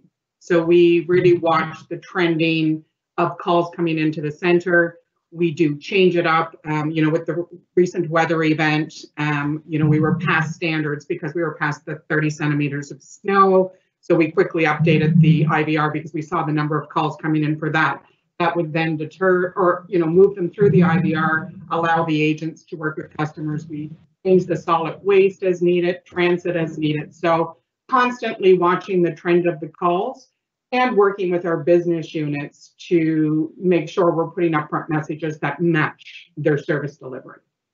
Okay, super. Thank you very much for that. I have one final question. That is about, it's on page 23 of the slide deck that was distributed, and that is the quality and accuracy of the calls that are received and responded to by the 311 system. You have said that you have a target of 80% of the accuracy, and for the past 4 years you have exceeded that, which is phenomenal, at 81, 84, 83, and 82 respectively over the past 4 years. I'm just wondering if there is going to be a move to increase the number 80, and then and what you might be doing to improve that target so that we can get closer to 90-95% of accuracy and quality on those calls. Yeah, thank you, Councillor, and that's something you know, certainly you know, we can take away. And you know, I don't think you know, I know we use 80% as an industry standard and benchmark, but you know, obviously we have been trending a little bit above that, and I think that's something probably we can take away and look at increasing our benchmark on that. And obviously, you know, quality is very important. It's measured daily and something that we're always working on to you know, to try to do better around, and you know, work that into our training program. And certainly, you know, having those huddles with agents, you know, on a daily basis, and one-on-one interaction and coaching. How we do better on that. So I think that's something we can take away and look at as increasing. Okay, super. Thank you very much. I don't see any further speakers. I don't see any on my phone through text message either. So I'm going to ask the clerk to run through the roll for the question, please. Beginning with District 14, Councillor Blackburn. Voting yes on the motion. 15, Chair Russell. In favor? 16, Deputy Mayor Outhit. Voting yes. 1, Councillor Daigle-Gammon. Voting in favor of the motion. District 2, Councillor Hensby. I believe Councillor Hensby was having some technical difficulties. He is participating, and he said he was either going to message yourself or myself with his vote on this, Chair Russell. Yes, he texted me to that effect. I have not received his vote yet, so we'll come back after the roll. Absolutely. District 3, Councillor Kent. In favor. 4, Councillor Purdy. Voting in favor. 5, Councillor Austin.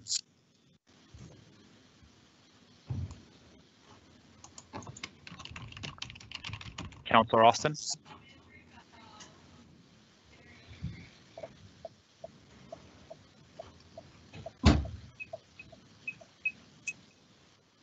I'll take the time to say that Councillor Hensby has texted me that he votes in the affirmative.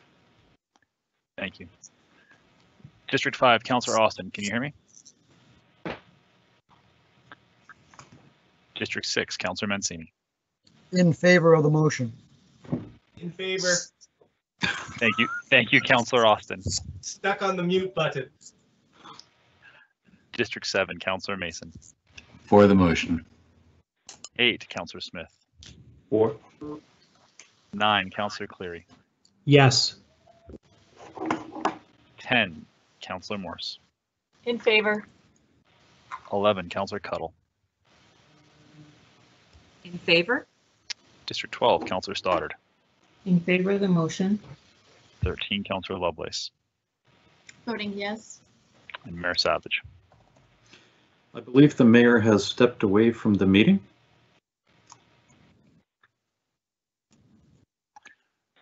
That is everyone. Okay, thank you very much. That motion passes.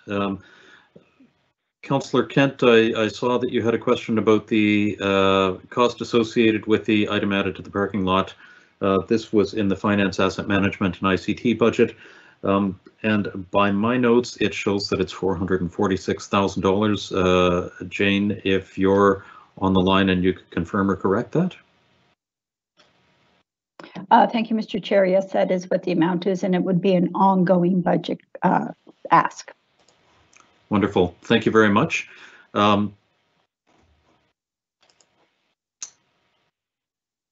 And we have just put the clerk has just put the text of the motion into the chat as well. Thank you. So we have nothing else. If I could have a motion to adjourn, please. So moved, Councillor Mason. Thank you, Councillor Mason. We stand adjourned. Our next meeting is on Wednesday, February 17th at 9:30 a.m. Have a great few days, everybody. Thank you. Thank you very much, everyone. Happy Heritage Day. Thank you, everybody. Thank you.